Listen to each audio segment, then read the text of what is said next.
ഇന്ന് നമ്മൾ ഡിസ്കസ് ചെയ്യുന്ന ടോപ്പിക്ക് ജനറ്റിക്സിൻ്റെ സെക്കൻഡ് ചാപ്റ്ററാണ്, which is molecular basis of inheritance.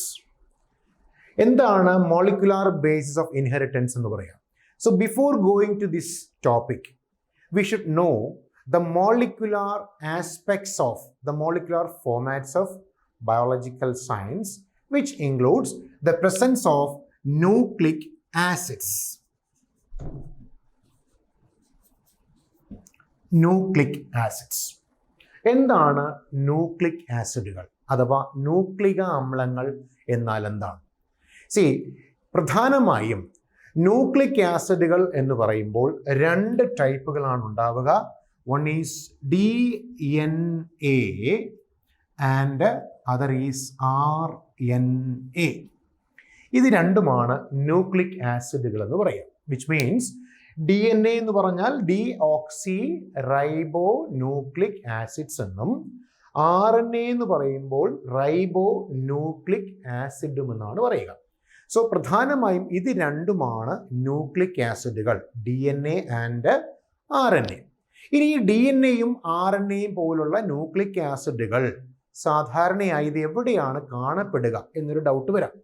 ഈ ന്യൂക്ലിക് ആസിഡുകൾ കാണുന്നത് പ്രധാനമായും നമ്മുടെ സെൽസിലെ വൈറ്റൽ പാർട്ട് എന്നറിയപ്പെടുന്ന ന്യൂക്ലിയസിനകത്തുള്ള ക്രോമസോമുകൾക്കുള്ളിലാണ് ന്യൂക്ലിക് ആസിഡുകൾ കാണപ്പെടുന്നത്. അപ്പോൾ ഒരു സെല്ലിനെ സംബന്ധിച്ചിടത്തോളം, if you R considering A cell, the most vital part is nucleus. എന്തുകൊണ്ട് നമ്മൾ ഒരു ന്യൂക്ലിയസിനെ സെല്ലിൻ്റെ വൈറ്റൽ പാർട്ടാണ് എന്ന് പറയുന്നു?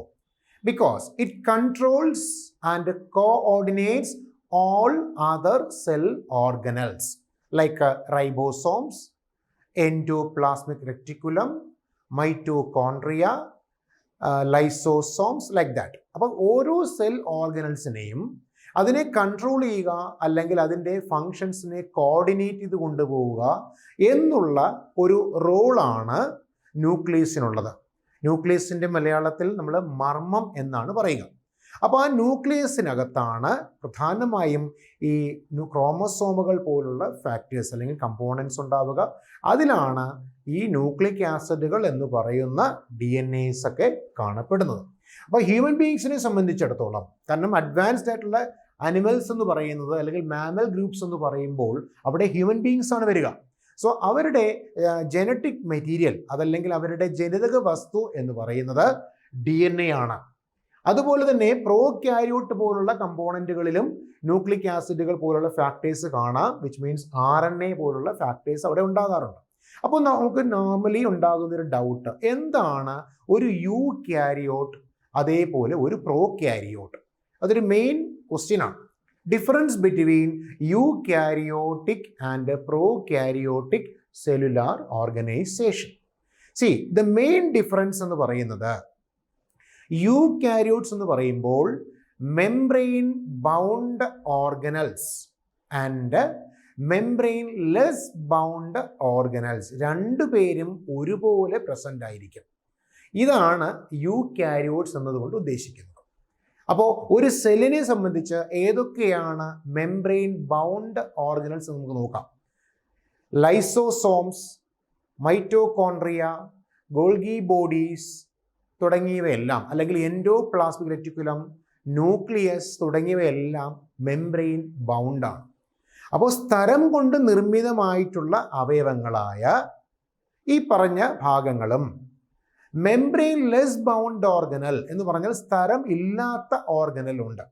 അതിൽ പ്രധാനമായും നമുക്ക് പറയാവുന്നതാണ് റൈബോസോമുകളെ അഥവാ റൈബോസോംസ്. അപ്പം മെംബ്രെയിൻ ബൗണ്ടും മെംബ്രെയിൻ ലെസ് ബൗണ്ടുമായിട്ടുള്ള ഓർഗനൽസ് ഒരുപോലെ പ്രസന്റ് ആയിട്ടുള്ള സെല്ലുലാർ ഓർഗനൈസേഷൻസിനെയാണ് യൂകാരിയോട്ടിക് എന്ന് പറയുന്നത്. യൂകാരിയോട്ടിക്. അപ്പോൾ അതൊരു പ്രധാന ഫാക്ടറാണ് eukaryotic cellular organisation. Eukaryotes, which means membrane bound and membrane-less bound, both are equally present in a cell. We can call them as eukaryotes. അവരാണ് യൂകാരിയോട്സ്. എന്നാൽ ഒരു പ്രോകാരിയോട്ട് എന്ന് പറയുമ്പോൾ പ്രോകാരിയോട്സ് എന്ന് പറയുമ്പോൾ അവരുടെ പെക്യുലാരിറ്റി എന്താണ്? പ്രോകാരിയോട്സിനെ സംബന്ധിച്ച് മെംബ്രെയിൻ ബൗണ്ട് ഓർഗനൽസ് എല്ലാം ആബ്സെന്റ് ആയിരിക്കും. വിച്ച് മീൻസ് സർ ഈ പറഞ്ഞ റൈബോസോംസ് ഒഴികെയുള്ള lysosomes, endoplasmic reticulum, mitochondria, Golgi bodies, nucleus പോലുള്ള മെംബ്രെയിൻ ബൗണ്ട് ഓർഗനൽസ് ഒന്നും തന്നെ പ്രോകാരിയോട്സിൽ കാണാറില്ല. Which means they have only membrane-less bound organelle. In that case, we can quote the term which are ribosomes or ribosomes. ഇതാണ് വരിക. ഇതിൽ ഈ റിബോസോംസിന്റെ അല്ലെങ്കിൽ റൈബോസോംസിന്റെ objective എന്താണ്, അതിന്റെ ധർമ്മം എന്താണെന്ന് മനസ്സിലാക്കുക. The main role of ribosome is protein synthesis. Protein synthesis ആണ് എന്ന് പറഞ്ഞാൽ റൈബോസോംസിന് പ്രധാനമായിട്ടുള്ളൊരു ധർമ്മം, ഫംഗ്ഷൻ എന്ന് പറഞ്ഞാൽ മാംസ്യങ്ങളെ ഉൽപ്പാദിപ്പിക്കുക എന്നുള്ളതാണ്. പ്രോട്ടീൻസിനെ സിന്തസൈസ് ചെയ്യുന്നു എന്നുള്ളതാണ്. അപ്പോൾ പ്രോകാരിയോട്സിൽ റൈബോസോംസ് ഉണ്ടോ? Yes, they have ribosomes which are responsible for doing protein synthesis. But in the case of eukaryotes, there also we can see ribosomes. Why? Because as I said, in the case of eukaryotes, it bears both the membrane-less as well as membrane-bound organelles. രണ്ടുപേരും ഒരുപോലെ ഇവിടെ present ആണ്. അതാണ് difference. ഇനി കുറച്ചുകൂടി simple ആയിട്ട് പറഞ്ഞാൽ യൂകാരിയോട്സിൽ true nucleus present എന്ന് പറയാം. ട്രൂ ന്യൂക്ലിയസ് പ്രസന്റ്, ഇതാണ് യൂകാരിയോട്സിന്റെ കേസ് നമ്മൾ പറയുന്ന പോയിന്റ്. ട്രൂ ന്യൂക്ലിയസ് പ്രസന്റ് ആണ്. എന്നാൽ പ്രോകാരിയോട്സിനെ സംബന്ധിച്ച് നമ്മൾ ട്രൂ ന്യൂക്ലിയസ് എന്ന് പറയുന്നില്ല, പകരം ഇൻസിപ്പിയന്റ് ന്യൂക്ലിയസ് എന്നാണ് പറയുക. ഇൻസിപ്പിയന്റ് ന്യൂക്ലിയസ്, ഇതാണ് പ്രധാനപ്പെട്ട പോയിന്റ്. ഇൻസിപ്പിയന്റ് ന്യൂക്ലിയസ് എന്നാണ് പറയുക. വിച്ച് മീൻസ് ഇൻസിപ്പിയന്റ് ന്യൂക്ലിയസ് എന്ന് പറയുമ്പോൾ നോട്ട് പ്രോപ്പർലി ഡെവലപ്ഡ്. കാരണം ഒരു ന്യൂക്ലിയസിനെ സംബന്ധിച്ച് അതിൽ മെംബ്രെയിനുകൾ ഉണ്ടായിരിക്കും. അപ്പോൾ ആ മെംബ്രെയിൻസ് ഒന്നും ഫുള്ളി ഡെവലപ്ഡ് അല്ലാതെ, അല്ലെങ്കിൽ ന്യൂക്ലിയസ് എന്ന് പറയുന്നത് തന്നെ പൂർണ്ണമായും വികാസം പ്രാപിക്കാത്തതായിട്ടുള്ള സ്റ്റേജ് ആയിരിക്കും. അതാണ് നമ്മൾ ഇൻസിപ്പിയൻ്റ് എന്ന് ഒക്കെ പറയുന്നത്, അല്ലെങ്കിൽ നേക്കഡ് ന്യൂക്ലിയസ് എന്ന പേരിൽ പറയുന്നത്. അപ്പം നേക്കഡ് ന്യൂക്ലിയസ് എന്ന റൈബോസോമുകൾ പ്രസൻ്റ് ആയിട്ടുള്ള സെല്ലുലാർ ഓർഗനൈസേഷൻസിനെയാണ് പ്രോകാരിയോട്സ് എന്ന് പറയുക. ഇത് വളരെ പ്രിഡോമിനൻ്റ് ആയിട്ട് നമുക്ക് ബാക്ടീരിയസിനെ ഉൾപ്പെടുത്താൻ പറ്റും. ബാക്ടീരിയാസ് എന്ന് പറഞ്ഞാൽ മൊണീറ എന്ന കിങ്ഡത്തിൽ വരുന്നതാണ് ഈ ബാക്ടീരിയാസ് ഒക്കെ. അപ്പോൾ അവർക്ക് ഈ പ്രിഡോമിനൻ്റ് ആയിട്ട് ഈ പറയുന്ന പ്രോകാരിയോട്ടിക് നേച്ചറുള്ള സ്റ്റേജിൽ ഇൻസിപ്പിയൻ ന്യൂക്ലിയസ് എന്ന് പറയുന്ന സിറ്റുവേഷനും അല്ലെങ്കിൽ ട്രൂ ന്യൂക്ലിയസ് ആബ്സെന്റ് എന്ന് പറയുന്ന സിറ്റുവേഷനും റൈബോസോംസ് എന്ന് പറയുന്ന 70S പ്രസന്റ് ആയിട്ടുള്ള കണ്ടീഷൻസ് ആണ്. 70S. അപ്പോൾ നാച്ചുറലി ഒരു ഡൗട്ട് ഉണ്ടാകാം, എന്താണ് എസ് എന്ന് പറഞ്ഞാൽ? ഇവിടെ എസ് എന്ന് പറയുന്നത് സ്വെഡ്ബർഗ് യൂണിറ്റ് അല്ലെങ്കിൽ സെഡിമെന്റേഷൻ കോഎഫിഷ്യന്റ് എന്നാണ് പറയുക.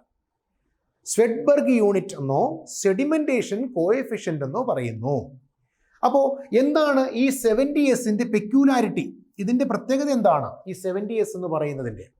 ഇവിടെ ഒരു റൈബോസോം നമ്മൾ നോക്കുമ്പോൾ അവിടെ 2 യൂണിറ്റുകൾ കാണാം. ഒരു സ്മോൾ യൂണിറ്റും ഒരു ലാർജ് യൂണിറ്റും കാണുന്നു. ഇതാണ് ഒരു റൈബോസോമിന്റെ സ്ട്രക്ചർ എന്ന് പറയുന്നത്. അപ്പോൾ സ്മോൾ യൂണിറ്റ് അല്ലെങ്കിൽ സ്മോൾ സബ് യൂണിറ്റ് എന്നും second one large sub unit എന്നുമാണ് പറയുന്നത്. ഈ 2 യൂണിറ്റുകൾക്കും ഒരു വാല്യൂ ഉണ്ട്, ഒരു ക്വാണ്ടിറ്റി, ഒരു എമൗണ്ട് ഉണ്ട്. അതിനാണ് സാർ എന്ത് പറഞ്ഞത്, എസ് എന്ന് പറയുന്ന ഫിഗറിൽ കോട്ട് ചെയ്തേക്കുന്നത്.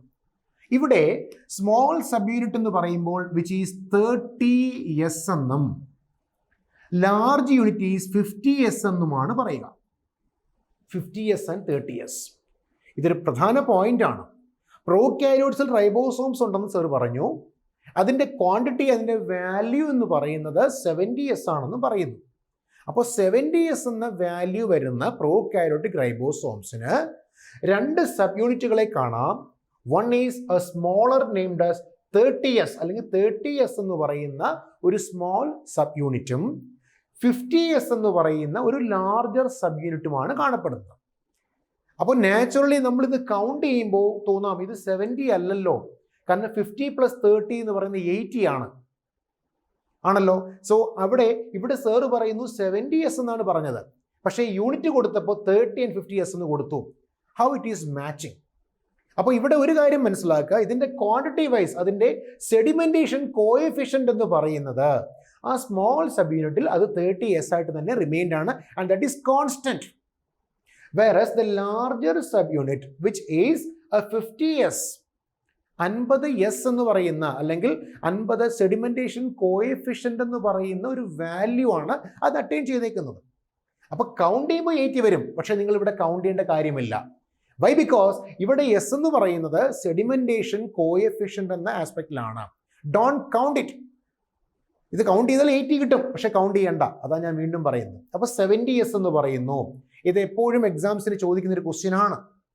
പ്രോകാരിയോട്സിന്റെ അല്ലെങ്കിൽ ബാക്ടീരിയാസിന്റെ റൈബോസോംസൽ അതിന്റെ വാല്യൂ എത്രയാണെന്ന് ചോദിച്ചാൽ which is usually 70s, which has two subunits, namely a smaller subunit which has a value of 30s and a larger subunit which has a value of 50s. Clear? ഇനി ഇതുപോലെ തന്നെ ഒരു eukaryote എടുക്കുമ്പോൾ അവിടെ കാണുന്ന റൈബോസോമുകൾ അതിന്റെ വാല്യൂ എന്ന് പറയുന്നത് 80s ആണ്. സി, ഇവിടെ 70s എന്നാണ് പറഞ്ഞത്. Now it is 80s in eukaryotes. അപ്പോൾ 80s എന്ന് പറയുമ്പോൾ അവിടെയും 2 സബ് യൂണിറ്റുകളായി ഡിവൈഡ് ചെയ്യാമല്ലോ. ആ യൂണിറ്റുകൾ എന്ന് പറയുമ്പോൾ ഒരു സ്മോളർ സബ് യൂണിറ്റ് ആയിട്ടുള്ളതും അതുപോലെ തന്നെ ഒരു ലാർജർ സബ് യൂണിറ്റുമായിട്ട് കാണുന്നു. ഇതാണ് ഒരു റൈബോസോമിന്റെ structure. It has 2 sub units, a smaller unit and a larger unit. ഇവിടെ ഈ സ്മോളർ യൂണിറ്റിന്റെ value which is 40s. 40s ആണ്. സ്മോളർ യൂണിറ്റിന്റെ വാല്യൂ 40s ആണ്.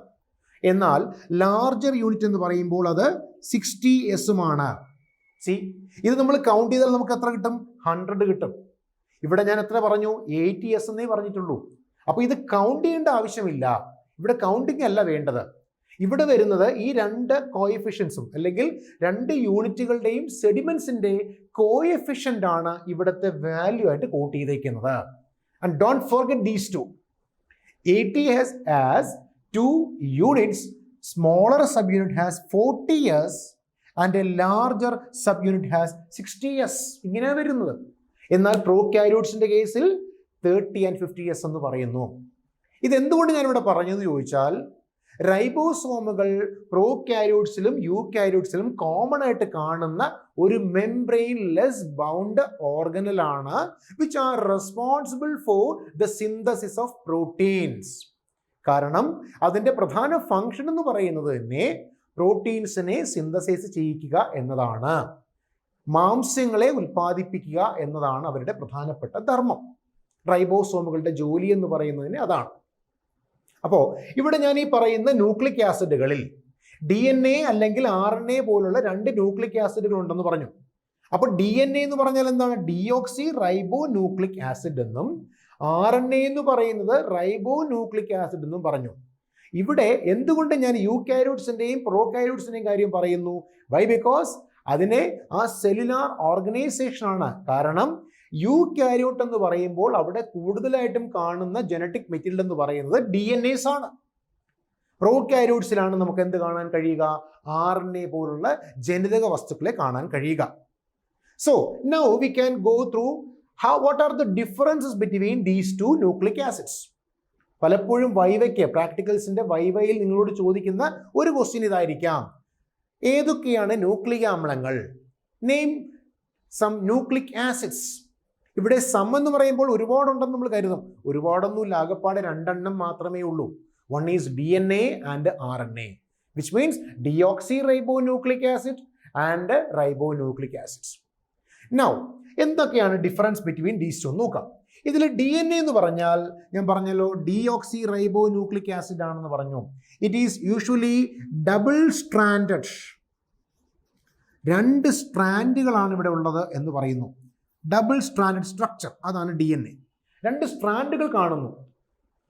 2 സ്ട്രാൻഡുകൾ എന്ന് പറഞ്ഞാൽ അവിടെ ഒരു കാര്യം മനസ്സിലാക്കുക, ഒരു സ്ട്രാൻഡ് മറ്റൊരു സ്ട്രാൻഡിൽ നിന്നും തികച്ചും കോംപ്ലിമെന്ററി ആയിട്ടാണ് കാണപ്പെടുക.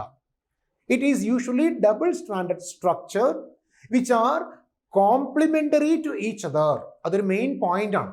സി, ഇവിടെ സാറ് ഒരു സ്ട്രാൻഡ് വരയ്ക്കുകയാണ്. ഇത് ഒരു സ്ട്രാൻഡാണ്, ഡി എൻ എയുടെ ഒരു സ്ട്രാൻഡാണ് ഞാൻ ഈ വരയ്ക്കുന്നത്. ഇതാണ് ഒരു ഡി എൻ എ സ്ട്രാൻഡ്. ഇതുപോലെ തന്നെ അടുത്തൊരു സ്ട്രാൻഡ്, ഇത് മറ്റൊരു സ്ട്രാൻഡാണ്. സോ ഇങ്ങനത്തെ ഒരു സ്ട്രക്ചറാണ് സാധാരണയായി ഡി എൻ എയിൽ നമുക്ക് കാണുവാൻ സാധിക്കുന്നത്. ഒരു ഡബിൾ സ്ട്രാൻഡഡ് അല്ലെങ്കിൽ in short we can say D S എന്ന് പറയാം. ഡി എസ് എന്നാണ് പറയാൻ കഴിയുക, വിച്ച് മീൻസ് ഡബിൾ സ്ട്രാൻഡഡ്. അപ്പൊ D N A is double stranded ആണെങ്കിൽ നമുക്ക് പറയാം ആർ എൻ എ എന്തായിരിക്കാം? സിംഗിൾ സ്ട്രാൻഡഡ് സ്ട്രക്ചേഴ്സ് ആയിരിക്കാം. സിംഗിൾ സ്ട്രാൻഡഡ് സ്ട്രക്ചേഴ്സ് ആയിരിക്കാം ആർ എൻ എസ്. അതാണ് ഒരു പ്രധാന difference between D N A and R N A. Basic ആയിട്ടുള്ള ഡിഫറൻസ് ആണ് സാർ ഈ പറയുന്നത്. അപ്പോൾ R N A is single stranded. That is the main difference between D N A and R N A. Single stranded. ഇതൊരു പ്രധാന വ്യത്യാസം പറഞ്ഞു കഴിഞ്ഞു. ഇനി ഇത് കഴിഞ്ഞിട്ട് ഡി എൻ എയുടെ മറ്റൊരു പ്രത്യേകത പറയുകയാണെങ്കിൽ ഇതിൽ രണ്ട് പ്രധാനപ്പെട്ട നൈട്രോജനസ് ബേസുകൾ കാണപ്പെടുന്നുണ്ട്. 2 ടൈപ്സ് ഓഫ് നൈട്രോജനസ് ബേസസ് എന്ന് പറഞ്ഞാൽ എന്താ? Nitrogen contained bases. അതാണ് നൈട്രോജനസ് ബേസസ് എന്ന് പറയുന്നത്. എന്ന് പറഞ്ഞാൽ നൈട്രജൻ അടങ്ങിയിട്ടുള്ള base components that are named as nitrogenous bases, namely purines and pyrimidines. Purines and pyrimidines. ഇതാണ് നൈട്രോജനസ് ബേസുകളെ പറയുക. ഒന്ന് പ്യൂരിൻ എന്നാണ് പറയുക, മറ്റൊന്നിനെ പൈരമിഡീൻസ് എന്നോ പിരമിഡീൻസ് എന്നോ പറയുന്നു. ഈ ഡി എൻ എയിൽ കാണുന്ന പ്യൂരിൻസ് എന്ന് പറയുമ്പോൾ adenine and guanine. Adenine and guanine. These two are the purines here. Adenine and guanine are the purines here. ഇനി ഇതിനകത്ത് ഈ അഡിനിൻ ഗ്വാനിൻ എന്ന് പറയുന്ന രണ്ട് പ്യൂരിൻ ബേസുകൾ, ഇതുപോലെ തന്നെ പൈരമിഡീൻസ് എന്ന് പറയുമ്പോൾ തൈമീൻ ആൻഡ് സൈറ്റോസിൻ. ഇതാണ് 4 nitrogenase bases in D N S എന്ന് പറയുക. Adenine, guanine, തൈമീൻ, cytosine. എപ്പോഴും ഒരു പ്യൂരിൻ ബേസ് മറ്റൊരു പിരമിഡീൻ ബേസുമായിട്ട് മാത്രമാണ് കണക്ട് ചെയ്യപ്പെടുന്നത്. ഒരിക്കലും 2 പ്യൂരിൻ ബേസസ് കണക്റ്റഡ് ആകത്തില്ല. Which never connects each other, which means 2 purine bases never connects together, just like no pyrimidine bases never fuses together or joins together. അപ്പോൾ ഒരു purine base എപ്പോഴും ഒരു പൈരമിഡീൻ അതല്ലെങ്കിൽ ഒരു പിരമിഡീൻ ബേസുമായിട്ടാണ് കണക്ട് ചെയ്യുന്നത്. ഇവിടെ അഡിനിൻ എന്ന് പറയുന്ന പ്യൂരിൻ ബേസ്, ആ പ്യൂരിൻ ബേസ് തൈമിനുമായിട്ടാണ് കണക്ട് ചെയ്യപ്പെടുക. ഇത് കണക്ട് ചെയ്യണമെങ്കിൽ ഇതിനിടയ്ക്ക് ഒരു ബോണ്ട് വേണ്ടേ? It needs a bond between adenine and thymine. എങ്കിൽ മാത്രമേ അവർക്ക് കണക്ട് ചെയ്യാൻ പറ്റത്തുള്ളൂ. അപ്പോൾ ആ ബോണ്ടിനെയാണ് ഹൈഡ്രജൻ ബോണ്ടുകൾ എന്ന് പറയുന്നത്. ആ ഹൈഡ്രജൻ ബോണ്ട് എന്ന് പറയുമ്പോൾ ഇവിടെ 2 ഹൈഡ്രജൻ ബോണ്ടുകൾ വേണം. 2 ഹൈഡ്രജൻ ബോണ്ടുകൾ കാണുന്നു ഒരു പ്യൂരിനും ഒരു പിരമിഡിനും ഇടയ്ക്ക്, എസ്പെഷ്യലി അഡിനിൻ ആൻഡ് തൈമിൻ എന്ന് പറയുന്ന ബേസിന്റെ കേസിൽ. അഡിനിൻ ആൻഡ് തൈമിൻ ബേസ് കേസിൽ 2 പേര് കാണുന്നു. എന്നാൽ ഗ്വാനിൻ സൈറ്റോസിൻസിൻ്റെ ഇവിടെ വരുമ്പോൾ അവിടെ 3 ഹൈഡ്രജൻ ബോണ്ട്സ് ആണ് കാണപ്പെടുന്നത്. ഇതാണ് ഡിഫറൻസ്. അപ്പോൾ ഇങ്ങനെയാണ് ഇവരുടെ കണക്ഷൻസ് പോകുന്നത്. എന്ന് പറഞ്ഞാൽ ഈ നൈട്രോജനസ് ബേസസ് എന്ന് പറയുമ്പോൾ അത് അഡിനിൻ, ഗ്വാനിൻ എന്ന പ്യൂരിൻസും തൈമീൻ, സൈറ്റോസിൻ എന്ന പിരമിഡീൻസും ഉണ്ട്. ഇവിടെ അഡിനിൻ എന്ന പ്യൂരിൻ ബേസ് അത് തൈമിൻ എന്ന പിരമിഡീൻ ബേസുമായിട്ട് മാത്രമേ കണക്ട് ചെയ്യുകയുള്ളൂ by means of 2 hydrogen bonds. Like that guanine and another nitrogenous base which shows connection with the cytosine by means of 3 hydrogen bonds. ഇതാണ് ഇവർ തമ്മിലുള്ള ഡിഫറൻസ് എന്ന് പറയാം. അപ്പോൾ ആർ എൻ എയിൽ സിംഗിൾ സ്റ്റാൻഡേർഡ് ആണെന്ന് പറഞ്ഞു. അതിൽ നൈട്രോജൻ ബേസുകൾ ഉണ്ട്, ഡി എൻ എയിൽ ഉള്ളതുപോലെ തന്നെ ആർ എൻ എസിനും ഉണ്ട്. അപ്പോൾ അതിലുണ്ടാകുന്ന നൈട്രോജനസ് ബേസുകൾ ഏതൊക്കെയാണ്? The same which are the purines and the pyrimidines. Purines and pyrimidines. ഇതിൽ ഈ പ്യൂരീൻസ് എന്ന് പറയുമ്പോൾ ഏതൊക്കെ ആയിരിക്കാം? The same adenine and guanine, these are the purines. Whereas തൈമിന് പകരം പറയുന്നത് യുറാസിൽ ആൻഡ് സൈറ്റോസിൻ. ഇതാണ് ഡിഫറൻസ്. സി ഇവിടെ നോക്കിയേ, DNA എന്ന് പറയുമ്പോൾ സർ പറഞ്ഞു ഡബിൾ സ്ട്രാൻഡഡ് ആണെന്ന് പറഞ്ഞു. 2 സ്ട്രാൻഡുകളാണ് DNA എന്ന് പറഞ്ഞത്. ഇതാണ് സ്ട്രക്ചർ ഓഫ് DNA. 2 സ്ട്രാൻഡുകളുണ്ട്. ഇവിടെ ഒരു പോയിന്റ് സാർ പറഞ്ഞ എന്താണ്? ഇതിൽ ഒരു സ്ട്രാൻഡ്, ഈ ഒരു സ്ട്രാൻഡ് തുടങ്ങുന്നത് 5' എന്ന് പറയുന്നതിലാണെങ്കിൽ ഇത് കറങ്ങി അവസാനിക്കുന്നത് 3' എന്നോ 3' ആണ്. Whereas the second strand starts from 3' and ends at 5'. That is the difference. Which means the 2 strands are really complementary to each other. ഇതാണ് ഇതിൻ്റെ പെക്യുലാരിറ്റി DNA-യുടെ. മറ്റൊന്ന് RNA എന്ന് പറയുമ്പോൾ അവിടെ ഞാൻ പറഞ്ഞു സിംഗിൾ സ്ട്രാൻഡഡ് ആണ്. ഒറ്റ സ്ട്രാൻഡ് മാത്രമേ കാണത്തുള്ളൂ. ഇതുപോലെ ലീനിയർ അപ്പിയറൻസ് ഒന്നും അല്ല.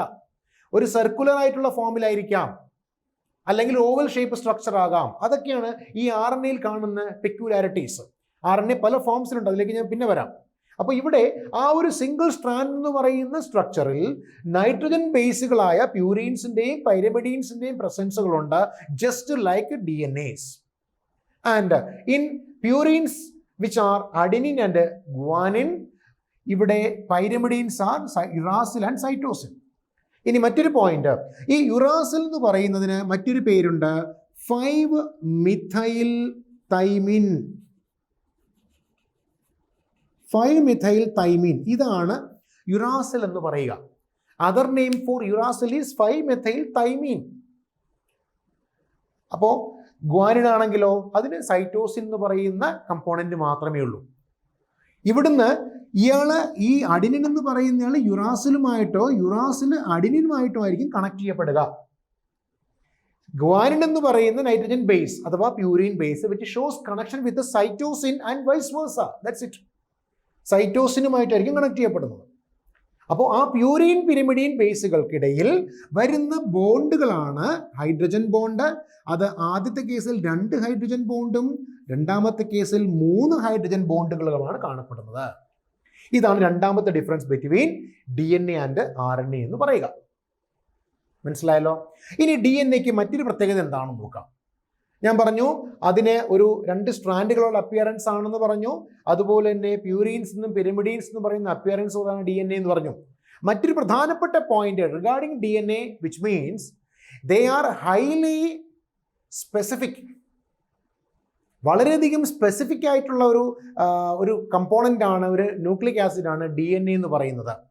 They are highly specific and normally non reactive. Mostly പെട്ടെന്ന് ലെസ് റിയാക്റ്റീവ് എന്ന് പറയാൻ പറ്റും. റിയാക്ഷൻ ഉണ്ടെങ്കിലും വളരെ ലെസ്സർ റിയാക്ടിവിറ്റിയെ മാത്രമേ കാണത്തുള്ളൂ. അല്ലെങ്കിൽ കുറച്ചുകൂടി സിമ്പിളായിട്ട് പറഞ്ഞാൽ ദേ ആർ മോർ സ്റ്റേബിൾ. DNAസിൻ്റെ സ്റ്റേജ് പറയുമ്പോൾ ദേ ആർ സ്റ്റേബിൾ മോർ. അവർക്ക് സ്റ്റെബിലിറ്റി വളരെ കൂടുതലാണ്. അവരുടെ ഫിസിയോളജിയാണ് സാർ ഈ പറയുന്നത്. DNA-ക്ക് സ്റ്റെബിലിറ്റി വളരെ കൂടുതലാണ്. And are less reactive. More stable and less reactive എന്ന് പറയാം. ഇത് ഫങ്ഷണൽ ആസ്പെക്ട് ഓഫ് DNA.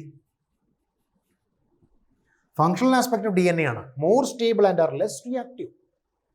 എന്നാൽ ഒരു RNA എടുക്കുമ്പോൾ അത് ലെസ് സ്റ്റേബിൾ ആണ്. സ്റ്റെബിലിറ്റി വളരെ കുറവാണ് RNA-ക്ക്. Less stable and are more reactive എന്ന് പറയാം. More reactive. ഇതാണ് ഡിഫറൻസ്. സി, അപ്പോൾ പ്രധാനപ്പെട്ട സ്ട്രക്ചറൽ ഡിഫറൻസ് ഈ പറയുന്ന 2 പേരാണ്. 2 സ്ട്രാൻഡുകളുള്ള DNA-യും ഒറ്റ സ്ട്രാൻഡുള്ള RNA. പിന്നെ അതിലുണ്ടാകുന്ന നൈട്രോജനസ് ബേസുകളുടെ കേസിൽ ഇവിടെ DNA-യിൽ പ്യൂരിൻ പിരമിഡീൻ, അതുപോലെ ഇവിടെ പ്യൂരിൻ പിരമിഡീൻസ് ഉണ്ട്. DNA-യിൽ തൈമിൻ ഉണ്ട്, RNA-യിൽ തൈമിന് പകരം യുറാസിലുണ്ട്. ഇതൊക്കെ നമുക്ക് മനസ്സിലായി. അതല്ലെങ്കിൽ 5-methyl thymine ഉണ്ട് എന്ന് മനസ്സിലായി. Functionally DNAs are more stable and are less reactive. അതുകൊണ്ടാണ് മ്യൂട്ടേഷൻസ് ഒന്നും പെട്ടെന്ന് നടക്കാത്തത് ഹ്യൂമൻസിലൊക്കെ, അല്ലെങ്കിൽ അഡ്വാൻസ്ഡ് ആനിമൽസിലൊന്നും. അല്ലെങ്കിൽ യൂക്യാരിയോട്ടിക് ഓർഗാനിസംസിൽ mutations are not happening spontaneously. ആകസ്മികമായിട്ടോ ഇൻവോളണ്ടറി ആയിട്ടോ വളരെ വേഗത്തിലോ ഒന്നും ഈ മ്യൂട്ടേഷൻസ് അഥവാ ഉൽപരിവർത്തനം നടക്കുന്നില്ല. What is mutation? A sudden heritable change in the genotype or the genetic constitution of an organism. ഒരു ജീവിയുടെ ജനിതക ഘടനയിൽ ആകസ്മികമായി ഉണ്ടാകുന്ന ഘടനാ വ്യത്യാസമാണ് ഉൽപരിവർത്തനം എന്ന് പറയുന്നത്, അഥവാ മ്യൂട്ടേഷൻ എന്ന് പറയുന്നത്. അത് ആ ഹെറിറ്റബിൾ ആയിട്ടുണ്ടാകുന്ന ഒരു ചേഞ്ച് വളരെ സ്പോണ്ടേനിയസ് ആയിട്ട് സംഭവിക്കുന്ന ഒരു ഫാക്ടറാണ്. That is mutation we can call. And the agents which are responsible for doing mutation are named as mutagens. മ്യൂട്ടേഷന് കാരണക്കാരായിട്ടുള്ളവരെയാണ് മ്യൂട്ടാജനുകൾ എന്ന് പറയുന്നത്, മ്യൂട്ടാജൻസ്. ഇനി ഇവിടെ ഡി എൻ എക്ക് സ്റ്റെബിലിറ്റി വളരെ കൂടുതലാണെന്ന് പറഞ്ഞു. എന്ന് പറഞ്ഞാൽ അതിന്റെ മീനിങ് എന്താണ്? They are not at all changing its configuration spontaneously. വളരെ പെട്ടെന്നൊന്നും അവരുടെ ആസ്പെക്റ്റുകളിൽ, അവരുടെ കോൺഫിഗറേഷനിൽ, അവരുടെ ഫങ്ഷൻസിൽ വേരിയേഷൻസ് ഉണ്ടാകുന്നില്ല. അവർക്ക് സ്ഥിരത വളരെ കൂടുതലാണ്, കോൺസ്റ്റൻസി വളരെ കൂടുതലാണ്. And are less reactive. പെട്ടെന്ന് റിയാക്ട് ചെയ്യുന്നതല്ല. എത്ര കെമിക്കൽസിൻ്റെയോ അല്ലെങ്കിൽ അതുപോലുള്ള കമ്പോണൻസ് ഉണ്ടെങ്കിലും അതൊന്നും തന്നെ ഡി എൻ എസിന് വളരെ സ്പോണ്ടേനിയസ് ആയിട്ട് റിയാക്ട് ചെയ്യിക്കാനുള്ള ഒരു കപ്പാസിറ്റി ആ പറയുന്ന കമ്പോണൻസ് ഒന്നും തന്നെ കാണത്തില്ല. Whereas in the case of RNA അതല്ല അവസ്ഥ. They are less stable. പെട്ടെന്ന് തന്നെ അതെന്ത് ചെയ്യും? റിയാക്ട് ചെയ്യും. ഫാസ്റ്റ് റിയാക്ഷനാണ് RNAക്ക്. അപ്പോൾ അവിടെ മ്യൂട്ടേഷനുള്ള സ്കോപ്പ് വളരെ കൂടുതലായിരിക്കും. വളരെ ഫാസ്റ്റ് ആയിട്ടാണ് വേരിയേഷൻസ് ഉണ്ടാകാൻ തുടങ്ങുന്നത്. അതൊരു പ്രധാന ഫങ്ഷണൽ ഡിഫറൻസ് ആണ്. ഇനി മറ്റൊരു പ്രത്യേകത പറയുകയാണെങ്കിൽ, ന്യൂക്ലിക് ആസിഡ് എന്ന് പറയുന്ന ഡി എൻ എയുടെ ചാർജ് എന്താണ്? അതുപോലെ RNAയുടെ ചാർജ് എന്താണ്? അതിൽ ഡി എൻ എ എന്ന് പറയുന്ന അല്ലെങ്കിൽ ന്യൂക്ലിക് ആസിഡുകൾക്ക് ചാർജ് കോമൺ ആയിട്ട് ഒന്നേ ഉള്ളൂ, which are negatively charged. Nucleic ആസിഡിന്റെ ചാർജ് ആണ് നെഗറ്റീവ് എന്ന് പറയുന്നത്. ആ നെഗറ്റീവ് ചാർജുള്ള ഡി എൻ എസ് ആണ് പോസിറ്റീവ് ചാർജുള്ള പ്രോട്ടീൻസുമായിട്ട് കമ്പൈൻ ചെയ്യുന്നത്. പ്രോട്ടീൻസിന്റെ ചാർജ് പോസിറ്റീവ് ആണ്. അങ്ങനെ പോസിറ്റീവ് ചാർജുള്ള പ്രോട്ടീൻസും നെഗറ്റീവ് ചാർജുള്ള ന്യൂക്ലിക് ആസിഡുകളും കൂടി ക്ലബ് ചെയ്യുമ്പോഴാണ് ഒരു അൾട്രാ എന്താ പറയുക മോഡേൺ സ്ട്രക്ചർ ഫോംഡ് ആവുക. In the case of D N A which are binding with a protein molecule, we can call them as nucleosomes. ന്യൂക്ലിയോസോമുകൾ എന്നാണ് പറയുക. സി ഫോർ എക്സാമ്പിൾ, നമുക്കൊരു എക്സാമ്പിൾ പറയുമ്പോൾ നോക്കിയേ, ഒരു ഡി എൻ എ ഉണ്ട്, ആ നെഗറ്റീവ് ചാർജുള്ള ഡി എൻ എ ഉണ്ട്. ആ ഡി എൻ എക്ക് സ്റ്റെബിലിറ്റി വളരെ കൂടുതലാണല്ലോ, റിയാക്ടിവിറ്റി വളരെ കുറവുമാണ്. ബട്ട് സ്റ്റിൽ അതിൻ്റെ ചാർജ് നെഗറ്റീവ് ആയതുകൊണ്ടും അതിന് ഒരു അഫിനിറ്റി ഉണ്ടാകുന്നു towards A positive charge component. അപ്പോൾ ഇവിടെ പോസിറ്റീവ് ചാർജ് എന്ന് പറയുന്ന ആരാ? പ്രോട്ടീൻസ് ആണ്. സോ പ്രോട്ടീൻസുമായിട്ട് കമ്പൈൻ ചെയ്യുന്നു. ഇവിടെ ഞാൻ പ്രധാനമായും പറയുന്ന ഒരു പ്രോട്ടീൻ്റെ പേര് ഹിസ്റ്റോൺസ് എന്നാണ്. Histones R proteins, right? Histones എന്ന് പറഞ്ഞാൽ പ്രോട്ടീൻസ് ആണ്. എന്താണ് ഒരു പ്രോട്ടീൻ മോളിക്യൂൾ എന്ന് മനസ്സിലാക്കണം ആദ്യം. പ്രോട്ടീനുകൾ എന്ന് പറഞ്ഞാൽ അതൊരു മാക്രോ മോളിക്യൂൾ ആണ്. അത് ഫോംഡ് ആകുന്നത് അമിനോ ആസിഡുകൾ ക്ലബ് ചെയ്യുമ്പോഴാണ്. They are forming by the combination of amino acids. Amino അമ്ലങ്ങൾ കൂടിച്ചേർന്നാണ് പ്രോട്ടീൻ മോളിക്യൂൾ ഉണ്ടാകുന്നത്. അപ്പോൾ ആ പ്രോട്ടീൻ അഥവാ മാംസ്യം എന്ന പദാർത്ഥം ഉണ്ടാകുമ്പോൾ ആ പ്രോട്ടീൻസിനോട്, ആ പോസിറ്റീവ് ചാർജുള്ള പ്രോട്ടീൻസിനോട് ഡി എൻ എ പോലുള്ള ജനറ്റിക് മെറ്റീരിയൽസിന് ഒരു അഫിനിറ്റി, ഒരു അട്രാക്റ്റീവ് ടെൻഡൻസി ഉണ്ട്. സോ അങ്ങനെ അത് കമ്പൈൻ ചെയ്ത്, ദേ ആർ കമ്പൈനിങ് ടുഗെദർ, അത് ജോയിൻ ചെയ്യുന്നു. സോ ആ ജോയിനിങ്ങിലൂടെ കിട്ടുന്ന ഒരു സ്ട്രക്ചറിനെയാണ് ന്യൂക്ലിയോസോമുകൾ എന്ന് പറയുക. ഇത് വളരെ ഇമ്പോർട്ടൻ്റ് ആണ്. Nucleosomes, which means the negatively charged D N A which are normally binding with a positively charged proteins together to form named as nucleosomes, which appears as beads on a string if you are watching under an electron microscope. ഒരു electron മൈക്രോസ്കോപ്പിലൂടെ നോക്കുമ്പോൾ നമുക്ക് ആ ന്യൂക്ലിയോസോമുകളുടെ appearance എന്ന് പറയുന്നത് മാലയുടെ നൂലിൽ മുത്തുകൾ കോർത്തിരിക്കുന്നത് പോലത്തെ സ്ട്രക്ചേഴ്സാണ്. Beads on a string. ഒരു മാല ഉണ്ടാക്കുമ്പോൾ അതിനകത്ത് അതിൻ്റെ ട്വൈനിൽ, അതിൻ്റെ ട്വിഗിൽ കുറേ മുത്തുകൾ, ആ ബീഡ്സ് ഉണ്ടാകുന്നു. ആ സ്ട്രിങ്ങിൽ ബീഡ്സ് കണക്റ്റഡ് ആയിരിക്കുന്നു. സോ ആ ഒരു അപ്പിയറൻസ് ആണ് കാണുവാൻ സാധിക്കുന്നത്. and that are named as nucleosomes. അതുപോലും നമ്മുടെ സാധാരണ നേക്കഡ് ഐ കൊണ്ടോ അല്ലെങ്കിൽ ഒരു സാധാരണ മൈക്രോസ്കോപ്പിലോ കാണാൻ കഴിയുന്നില്ല. It can be imagined or it is visible only by means of an electron microscope. Electron മൈക്രോസ്കോപ്പിലൂടെ മാത്രമേ കാണുവാൻ കഴിയുന്നുള്ളൂ. കാരണം അത്ര കണ്ട് മാഗ്നിഫൈങ് പവർ ഏതിനുണ്ട്? ഇലക്ട്രോൺ മൈക്രോസ്കോപ്പുകൾ കൊണ്ട്, as compared to a normal microscope. Which means ഈ ഒരു അപ്പിയറൻസിലാണ് കാണുക. ഇപ്പോൾ ഇതൊരു സ്ട്രിങ് ആണെങ്കിൽ ഈ സ്ട്രിങ്ങിൽ കാണുന്ന ബീഡ്സ് പോലത്തെ ഇതുപോലത്തെ ഒരു സ്ട്രക്ചേഴ്സ് ആയിട്ടായിരിക്കും ഇതെല്ലാം കാണപ്പെടുന്നത്. So these are named as nucleosomes. ഇതാണ് ന്യൂക്ലിയോസോംസ്. അതിലാണ് ബീഡ്സ് ഓൺ എ സ്ട്രിങ് എന്ന് ഞാൻ പേര് പറഞ്ഞത്. അവിടെ ഈ കാണുന്ന ബീഡുകളെല്ലാം എന്താണ്? ഹിസ്റ്റോൺസ് എന്ന് പറയുന്ന protein molecule. These are the beads here which are named as histones or protein molecules. അത് ബീഡുകളാണ്. ആ ബീഡ്സിലാണ്, അല്ലെ ഹിസ്റ്റോൺസ് എന്ന് പറഞ്ഞ ബീഡ്സ് പ്രധാനമായിട്ടും H1 which means histone 1 to H8 ഇത്രയും പേരുള്ള ഹിസ്റ്റോൺസ് ക്ലബ് ചെയ്താണ് ന്യൂക്ലിയോസോംസ് എന്ന് പറഞ്ഞ സ്ട്രക്ചറിലേക്ക് അത് ലീഡ് ചെയ്യുന്നത്. So we can call it as histone octamers. Histone octamers എന്നാണ് പറയുന്നത്. അപ്പൊ ഇങ്ങനൊരു പെക്യുലാരിറ്റി, ഈ ഒരു സവിശേഷത കൂടി ഇതിനകത്ത് കാണുവാൻ സാധിക്കുന്നു. അപ്പൊ ഇവിടുന്ന് മനസ്സിലായ മറ്റൊരു പോയിന്റ് എന്താ? ഫങ്ഷണലി DNA-ക്ക് സ്റ്റെബിലിറ്റി കൂടുതലാണ്, റിയാക്ടിവിറ്റി കുറവാണ്. But in the case of RNAs are less stable and are more reactive. അതും മനസ്സിലായി കഴിഞ്ഞു. ഇനി DNA-യുടെ അല്ലെങ്കിൽ ന്യൂക്ലിക് ആസിഡുകൾ ചാർജ് എന്ന് പറയുന്നത് നെഗറ്റീവ് ആണെന്ന് പറഞ്ഞു. ആ നെഗറ്റീവ് ചാർജ് പോസിറ്റീവ് ചാർജ് പ്രോട്ടീൻസുമായിട്ട് കമ്പൈൻ ചെയ്യുന്നു. അങ്ങനെ കമ്പൈൻഡ് ആകുമ്പോൾ കിട്ടുന്ന സ്ട്രക്ചേഴ്സിനെയാണ് ന്യൂക്ലിയോസോംസ് എന്ന് പറഞ്ഞിരിക്കുന്നത്. which are named as nucleosomes, which appears as a beads on a string എന്നാണ് പറയുക. ഒരു സ്ട്രിങ്ങിൽ ബീഡ്സ് കണക്ട് ചെയ്തിരിക്കുന്ന പോലത്തെ സ്ട്രക്ചേഴ്സ് കാണുവാൻ കഴിയുന്നു. Now clear all these? ഇനി മറ്റൊരു പ്രത്യേകത പറയുമ്പോൾ ഈ DNA എന്ന് പറയുന്ന ഫാക്ടർ നമുക്ക് എങ്ങനെ ഡിഫൈൻ ചെയ്യാൻ കഴിയും നോക്കുക. ആ ഒരു nucleic acid, how can we define a nucleic acid named as DNA? It is a long polymer of oligonucleotide.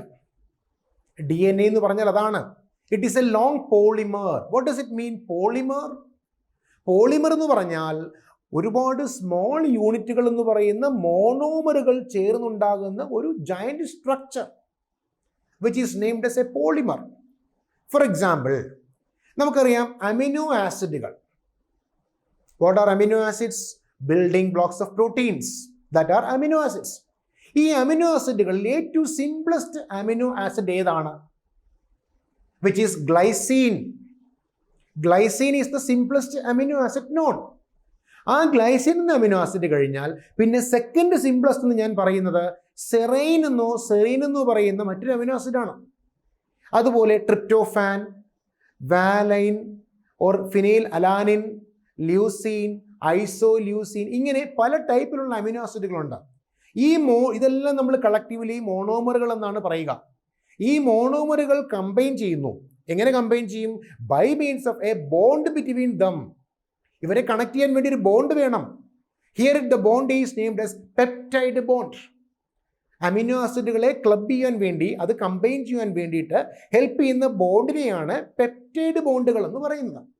So ആ ബോണ്ടിലൂടെ ആ മോണോമറിക് യൂണിറ്റ്സ് ആയിട്ടുള്ള amino acids all are gathering together to form a giant structure named as a macromolecule called proteins. ഒരു organic component macromolecule എന്ന് പറയണമെങ്കിൽ എന്ത് ക്രൈറ്റീരിയയുടെ ബേസിസിലായിരിക്കും നമ്മളൊരു മാക്രോമോളിക്യൂൾ എന്ന് പറയുക? Depends upon its molecular weight, right? അപ്പം മോളിക്യുലർ വെയിറ്റ് എന്ന് പറയുമ്പോൾ അതിനൊരു മാർജിൻ ഉണ്ടാകണം. It should have a margin and that margin is 800 dalton. 800 dalton ആണ് ഇവിടുത്തെ മാർജിൻ. വിച്ച് മീൻസ് ഒരു കമ്പോണന്റ് അതിൻ്റെ മോളിക്യുലർ വെയിറ്റ് 800 ഡാൾട്ടനേക്കാൾ കൂടുതലാണ്. ആ മാർജിൻ എന്ന് പറയുന്നത് 800 ഡാൾട്ടനേക്കാൾ കൂടുതലാണെങ്കിൽ we can consider that as a macro molecule. അതൊരു മാക്രോ മോളിക്യൂൾ ആയിട്ട് കൺസിഡർ ചെയ്യാൻ കഴിയും.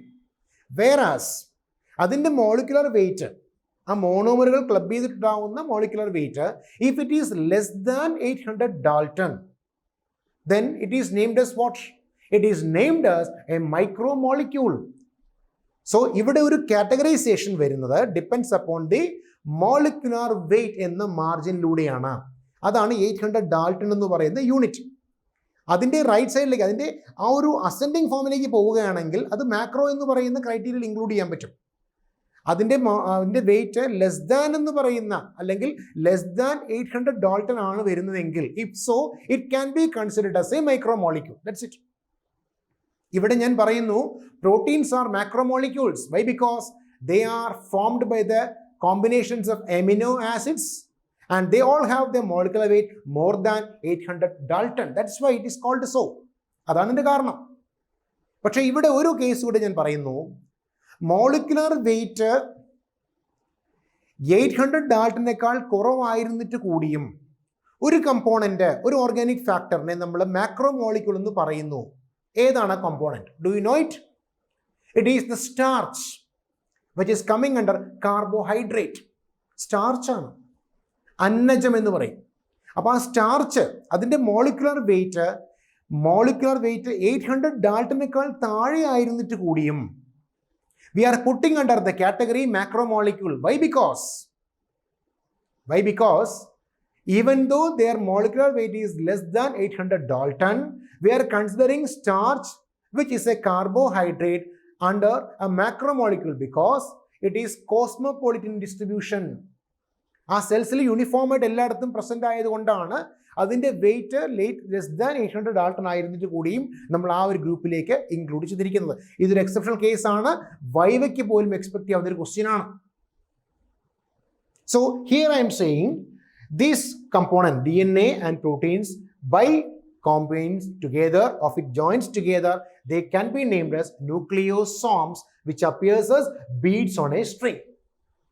മറ്റൊരു പ്രത്യേകത കൂടെ പറയട്ടെ. ഈ DNA എന്ന് പറയുന്നത് RNA ആയിട്ടാണ് കൺവേർട്ടഡ് ആകുന്നത്. How DNA turns to RNA? DNA RNA ആകുന്നത് എങ്ങനെയായിരിക്കാം? അത് പ്രധാനമായും കൺവേർട്ട് ചെയ്യുന്നത് by means of DNA dependent RNA polymerases. DNA depend ചെയ്തുകൊണ്ട് RNAസിനെ പോളിമറൈസ് ചെയ്യപ്പെടുന്ന എൻസൈംസിൻ്റെ പ്രസൻസിലാണ്. So it is named as DNA dependent RNA polymerases. By means of that, it turns to RNA. That's it. So these are the aspects involved in this nucleic acid, namely DNA and RNA. So as I said that DNA is a long polymer of deoxyribonucleotides or deoxynucleotides. അപ്പോൾ നമുക്കൊരു ചോദ്യം വരാം, എന്താണ് ന്യൂക്ലിയോടൈഡുകളെന്ന്? What are nucleotides? Nucleotide ഉണ്ടാകണമെങ്കിൽ അതിൽ പ്രധാനമായി എന്തെല്ലാം ഫാക്ടേഴ്സ് വേണം? Nucleotides consist of factors like sugars as well as phosphates. ഇവിടെ ഡിയോക്സി റൈബോസ് എന്ന് പറയുന്നൊരു ഷുഗറും അതോടൊപ്പം ഫോസ്ഫേറ്റ് എന്ന് പറയുന്ന ഫോസ്ഫോറിക് ആസിഡ്, H3PO4 എന്ന് പറയുന്ന ഫോസ്ഫോറിക് ആസിഡ്, ഇത് രണ്ടും കൂടി ക്ലബ് ചെയ്യുമ്പോൾ നൈട്രോജനസ് ബേസ് എന്ന് പറയുന്ന അല്ലെങ്കിൽ നൈട്രോജനസ് ബേസ് അടങ്ങിയിട്ടുള്ള ന്യൂക്ലിക് ആസിഡുകൾ ന്യൂക്ലിയോടൈഡുകളായിട്ട് കൺവേർട്ട് ചെയ്യപ്പെടുന്നു. So DNA is defined as a long polymer of oligonucleotides. ഇവിടെ ഒരു ഡൗട്ട് ഉണ്ട്, എന്താണ് ന്യൂക്ലിയോടൈഡുകൾ എന്ന് പറഞ്ഞാൽ, റൈറ്റ്? സോ ഇവിടെ ന്യൂക്ലിക് ആസിഡുകൾ, nucleic acids plus deoxyribose sugars plus phosphates, ഇത്രയും ക്ലബ് ചെയ്തെങ്കിൽ മാത്രമേ we can call it as nucleotides എന്ന് പറയാൻ കഴിയത്തുള്ളൂ. Nucleotides, which means they are so formed by the combinations of nucleic acids plus sugars plus phosphates, or the nitrogenous bases, which means അല്ലെങ്കിൽ DNA എന്ന ഒരു genetic material അല്ലെങ്കിൽ ആ ഒരു nucleic ആസിഡിൻ്റെ കൂടെ deoxyribose sugars plus phosphoric acid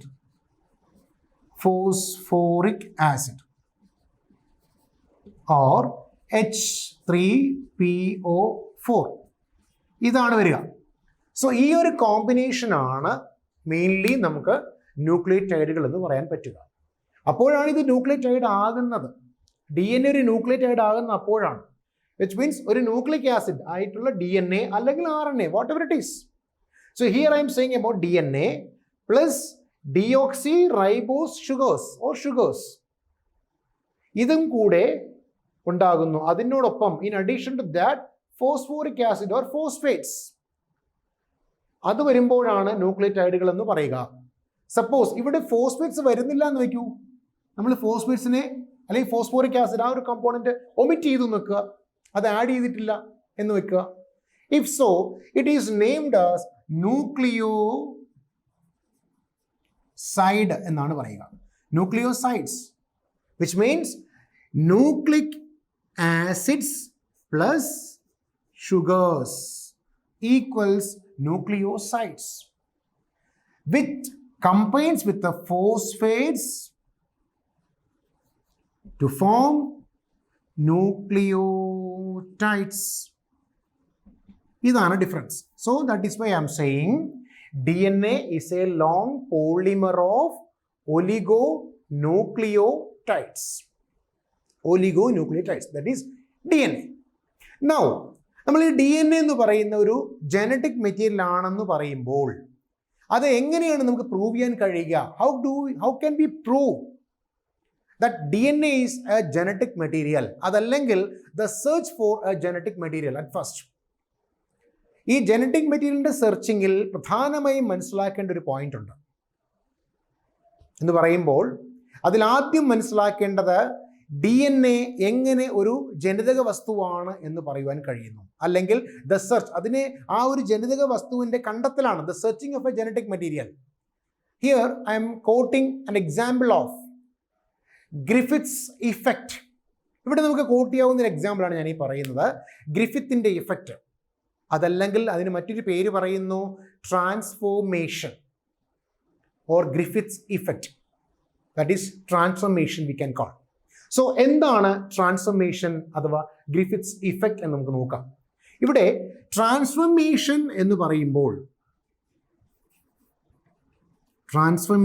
എന്ന് പറഞ്ഞാൽ it means the transfer of genetic material from one bacterium to another directly. That is what we can name as transformation. ഒരു ജനിതക വസ്തു ഒരു ബാക്ടീരിയയിൽ നിന്നും അടുത്തൊരു ബാക്ടീരിയയിലേക്ക് ട്രാൻസ്ഫർ ചെയ്യുന്ന process without any middle factors or mediators. അങ്ങനെ ആരുടെ ഒരു എന്താ പറയുക, ഒരു മീഡിയം ഇല്ലാതെ, ഒരു മീഡിയേറ്ററുടെ പ്രസൻസ് ഇല്ലാതെ ഒരു ബാക്ടീരിയയിൽ നിന്നും അടുത്തൊരു ബാക്ടീരിയത്തിലേക്ക് ജനറ്റിക് മെറ്റീരിയൽസിനെ ട്രാൻസ്ഫർ ചെയ്യുന്ന പ്രോസസ്സിനെയാണ് ട്രാൻസ്ഫോർമേഷൻ എന്ന് പറയുന്നത്. Or it is otherwise named as Griffith's effect because it was demonstrated by Griffith, so called as Griffith's effect. ഇതിന് കാരണക്കാരനായ ഒരു ബാക്ടീരിയം ഉണ്ട്. There is a causative agent named as, or a bacterium named as Diplococcus pneumoniae or Streptococcus pneumoniae. ഡിപ്ലോകോക്കസ് എന്നോ streptococcus എന്നോ പറയുന്ന ഒരു pneumonia causing bacteria, അതിൽ 2 സ്ട്രെയിനുകൾ ഉണ്ടായിരുന്നു. That has 2 strains. One is S strain or capsulated, which is smooth but it is pathogenic. S എന്ന strain ആണ്, അല്ലെങ്കിൽ അത് capsulated ആണ്, but it is pathogenic. What does it mean pathogenic? Disease causing, രോഗം ഉണ്ടാക്കാൻ കഴിവുള്ള ആളായിരുന്നു. പാത്തോജനിക് എന്ന് പറഞ്ഞാൽ അതാണ്. The disease causing agents that are pathogens. So one who can create a disorder, who can create a disease, we can call it as pathogenic ones, right? So ഇവിടെ S എന്ന് പറയുന്ന ക്യാപ്സുലേറ്റഡ് ആയിട്ടുള്ള ആ ഒരു strain അത് surface smooth ആണെങ്കിലും it is a pathogenic one. അപ്പോൾ pathogenic എന്ന് പറയുമ്പോൾ ഇവിടെ എന്ത് പാത്തോജനിക് നേച്ചർ ആയിരിക്കും കാണിക്കുക? ഈ ബാക്ടീരിയം കോസ് ചെയ്യുന്ന അല്ലെങ്കിൽ ക്രിയേറ്റ് ചെയ്യപ്പെടുന്ന ഡിസോർഡർ എന്ന് പറയുന്നത് ന്യൂമോണിയാണ്. അപ്പോൾ ന്യൂമോണിയ എന്ന ഡിസോർഡർ ഇതിലേക്ക് വരാനുള്ള പോസിബിലിറ്റി ഉണ്ട്. That is why it is named as pathogenic one. But the other strain named as R, മറ്റൊരു സ്ട്രെയിൻ അതിൻ്റെ പേര് ആർ എന്ന് പറയുന്ന നോൺ ക്യാപ്സുലേറ്റഡ് ആയിട്ടുള്ള സ്ട്രെയിൻ ആണ്, which is a rough one, റഫായിട്ടുള്ള സ്ട്രെയിൻ ആണ്. ആ സ്ട്രെയിനിൽ പാത്തോജനിക് ടെൻഡൻസി ഇല്ല, that is devoid of or they are totally absent of pathogenic nature.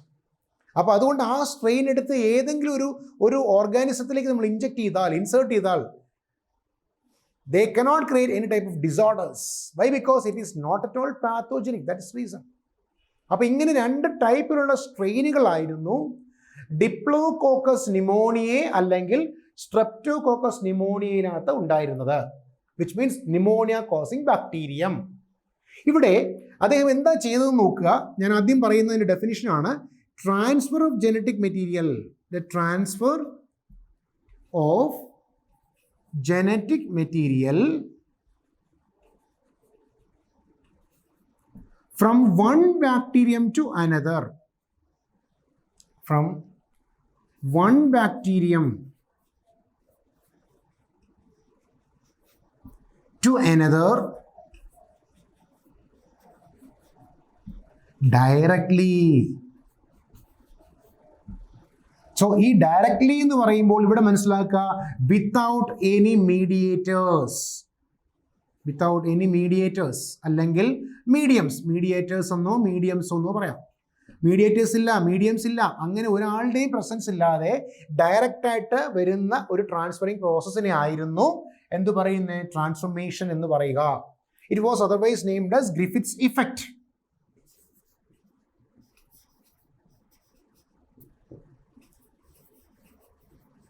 Griffiths effect എന്നാണ് പറയുന്നത്. അപ്പോൾ ഇവിടെ എങ്ങനെ ആ ഗ്രിഫിത്സ് എഫക്റ്റ് നമുക്ക് സാറ്റിസ്ഫൈ ചെയ്യാൻ കഴിയും നോക്കുക. ഇതിൽ പ്രധാനമായിട്ടും നോക്കുക, first one as I said that the S strain which is a smooth and a pathogenic one,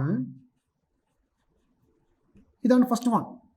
എന്നാൽ second one which is the R strain which is rough and are non-pathogenic. So ഇങ്ങനെ രണ്ട് ഫോംസിലാണ് ഇത് കാണപ്പെടുന്നത്.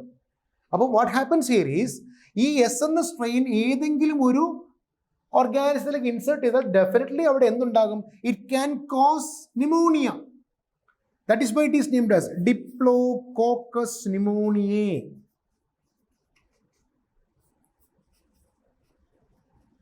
ആ causative ഏജന്റിന്റെ പേരതാണ് ഈ പറയുന്നത്, diplococcus pneumoniae.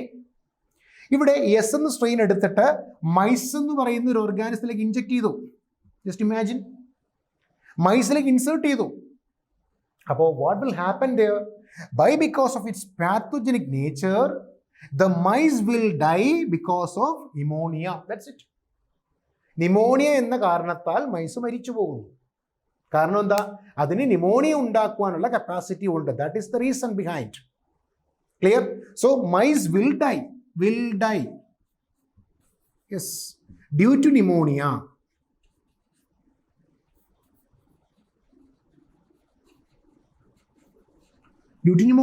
That's it for pneumonia. Second one, R എന്ന സ്ട്രെയിൻ എടുത്തു. അത് റഫ് ആണല്ലോ, അല്ലെങ്കിൽ നോൺ പാത്തോജനിക് ആണല്ലോ. So if it is inserting into a mice will leave. Why? Because it is non-pathogenic. That is the reason. Non-pathogenic ആണ്. അപ്പോൾ അതുകൊണ്ട് എന്ത് ചെയ്യില്ല, മൈസിനെ കൊല്ലുവാനുള്ള ഒരു എബിലിറ്റി, ആ ഒരു കഴിവ് ഇതിനുണ്ടാകത്തില്ല. ഇനി അടുത്തൊരു ആസ്പെക്ട്, ഈ എസ് എന്ന് പറയുന്ന സ്ട്രെയിനിനെ he applied some heat on it. അതിലേക്ക് കുറച്ച് താപനില, അതിനെ കുറച്ച് ചൂടാക്കി, കുറച്ച് ഹീറ്റ് അപ്ലൈ ചെയ്തു. അപ്പോൾ ഹീറ്റ് അപ്ലൈ ചെയ്യുന്നത് എന്തിനു വേണ്ടിയാണ്? നമുക്കറിയാം പണ്ട് കാലങ്ങളിൽ ഉണ്ടായിരുന്ന ബാക്ടീരിയാസ്, നെയിംലി ആർക്കി ബാക്ടീരിയാസ്, അവർക്ക് എത്ര ഹ്യൂജ് ടെമ്പറേച്ചർ ആയിരുന്നാലും, which means up to 114 to 118 degree Celsius, ആ റേഞ്ച് ഓഫ് ടെമ്പറേച്ചറിൽ പോലും they will survive or they can survive. വാട്ടറിൻ്റെ ബോയിലിംഗ് പോയിന്റ് എന്ന് പറയുന്നത് 100 ഡിഗ്രി സെൽഷ്യസ് ആണ്. We all knows it well, right? അപ്പോൾ അതിനേക്കാൾ എക്സ്ട്രീം ടെമ്പറേച്ചർ അപ്ലൈ ചെയ്താൽ പോലും ബാക്ടീരിയത്തിനെ കൊല്ലുവാനുള്ള ഒരു കപ്പാസിറ്റി അന്നുണ്ടായിരുന്നില്ല. But now that type of bacterias are not present in our atmosphere fortunately.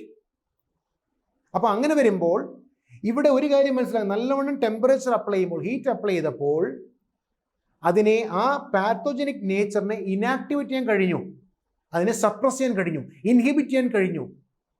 That triggered its character. അങ്ങനെ ഇൻഹിബിറ്റ് ചെയ്യുമ്പോൾ ആ ഇൻഹിബിറ്റഡ് അല്ലെങ്കിൽ ഇനാക്ടിവേറ്റഡ് ആയിട്ടുള്ള സ്ട്രെയിനെ if you are inserting to any organism, well they cause any disease there? Not at all. അവിടെ അതിന് disorder ഉണ്ടാക്കാനുള്ള capacity ഉണ്ടാകുമോ? ഒരിക്കലും ഉണ്ടാകത്തില്ല. കാരണം എന്താ? അത് ഓൾറെഡി ഇനാക്ടിവേറ്റ് ചെയ്തിരിക്കുകയാണ്. സോ ആ ഇനാക്ടിവേറ്റഡ് ഫോമിൽ അതിനെ ഇൻസേർട്ട് ചെയ്യുമ്പോൾ അവിടെ എങ്ങും ഈ പറയുന്ന ഏതൊരു ഓർഗാനിസത്തിലേക്ക് നമ്മൾ ഇൻസേർട്ട് ചെയ്തിരുന്നാലും അവിടെ ആ ഡിസോർഡറിനുള്ള സ്കോപ്പ് ഇല്ല. ഓക്കെ, ദാറ്റ്സ് ഓക്കെ, അത് മനസ്സിലായി. പക്ഷേ അത് കഴിഞ്ഞിട്ട് അടുത്തത് പുള്ളി എന്താ ചെയ്തത്? ഗ്രിഫിത്ത് എന്താണ്? What he did was, already അല്ലെങ്കിൽ ഹീറ്റ് കില്ല് ചെയ്തിട്ടുള്ള അല്ലെങ്കിൽ ഇനാക്ടിവേറ്റ് ചെയ്തിട്ടുള്ള എസ് സ്ട്രെയിനെ he mixed that strain with the R. Already non pathogenic ആയിട്ടുള്ള R സ്ട്രെയിനിലേക്ക് ഹീറ്റ് അപ്ലൈ ചെയ്ത് ഇനാക്റ്റീവ് ആക്കിയ എസ് സ്ട്രെയിനെ മിക്സ് ചെയ്തു.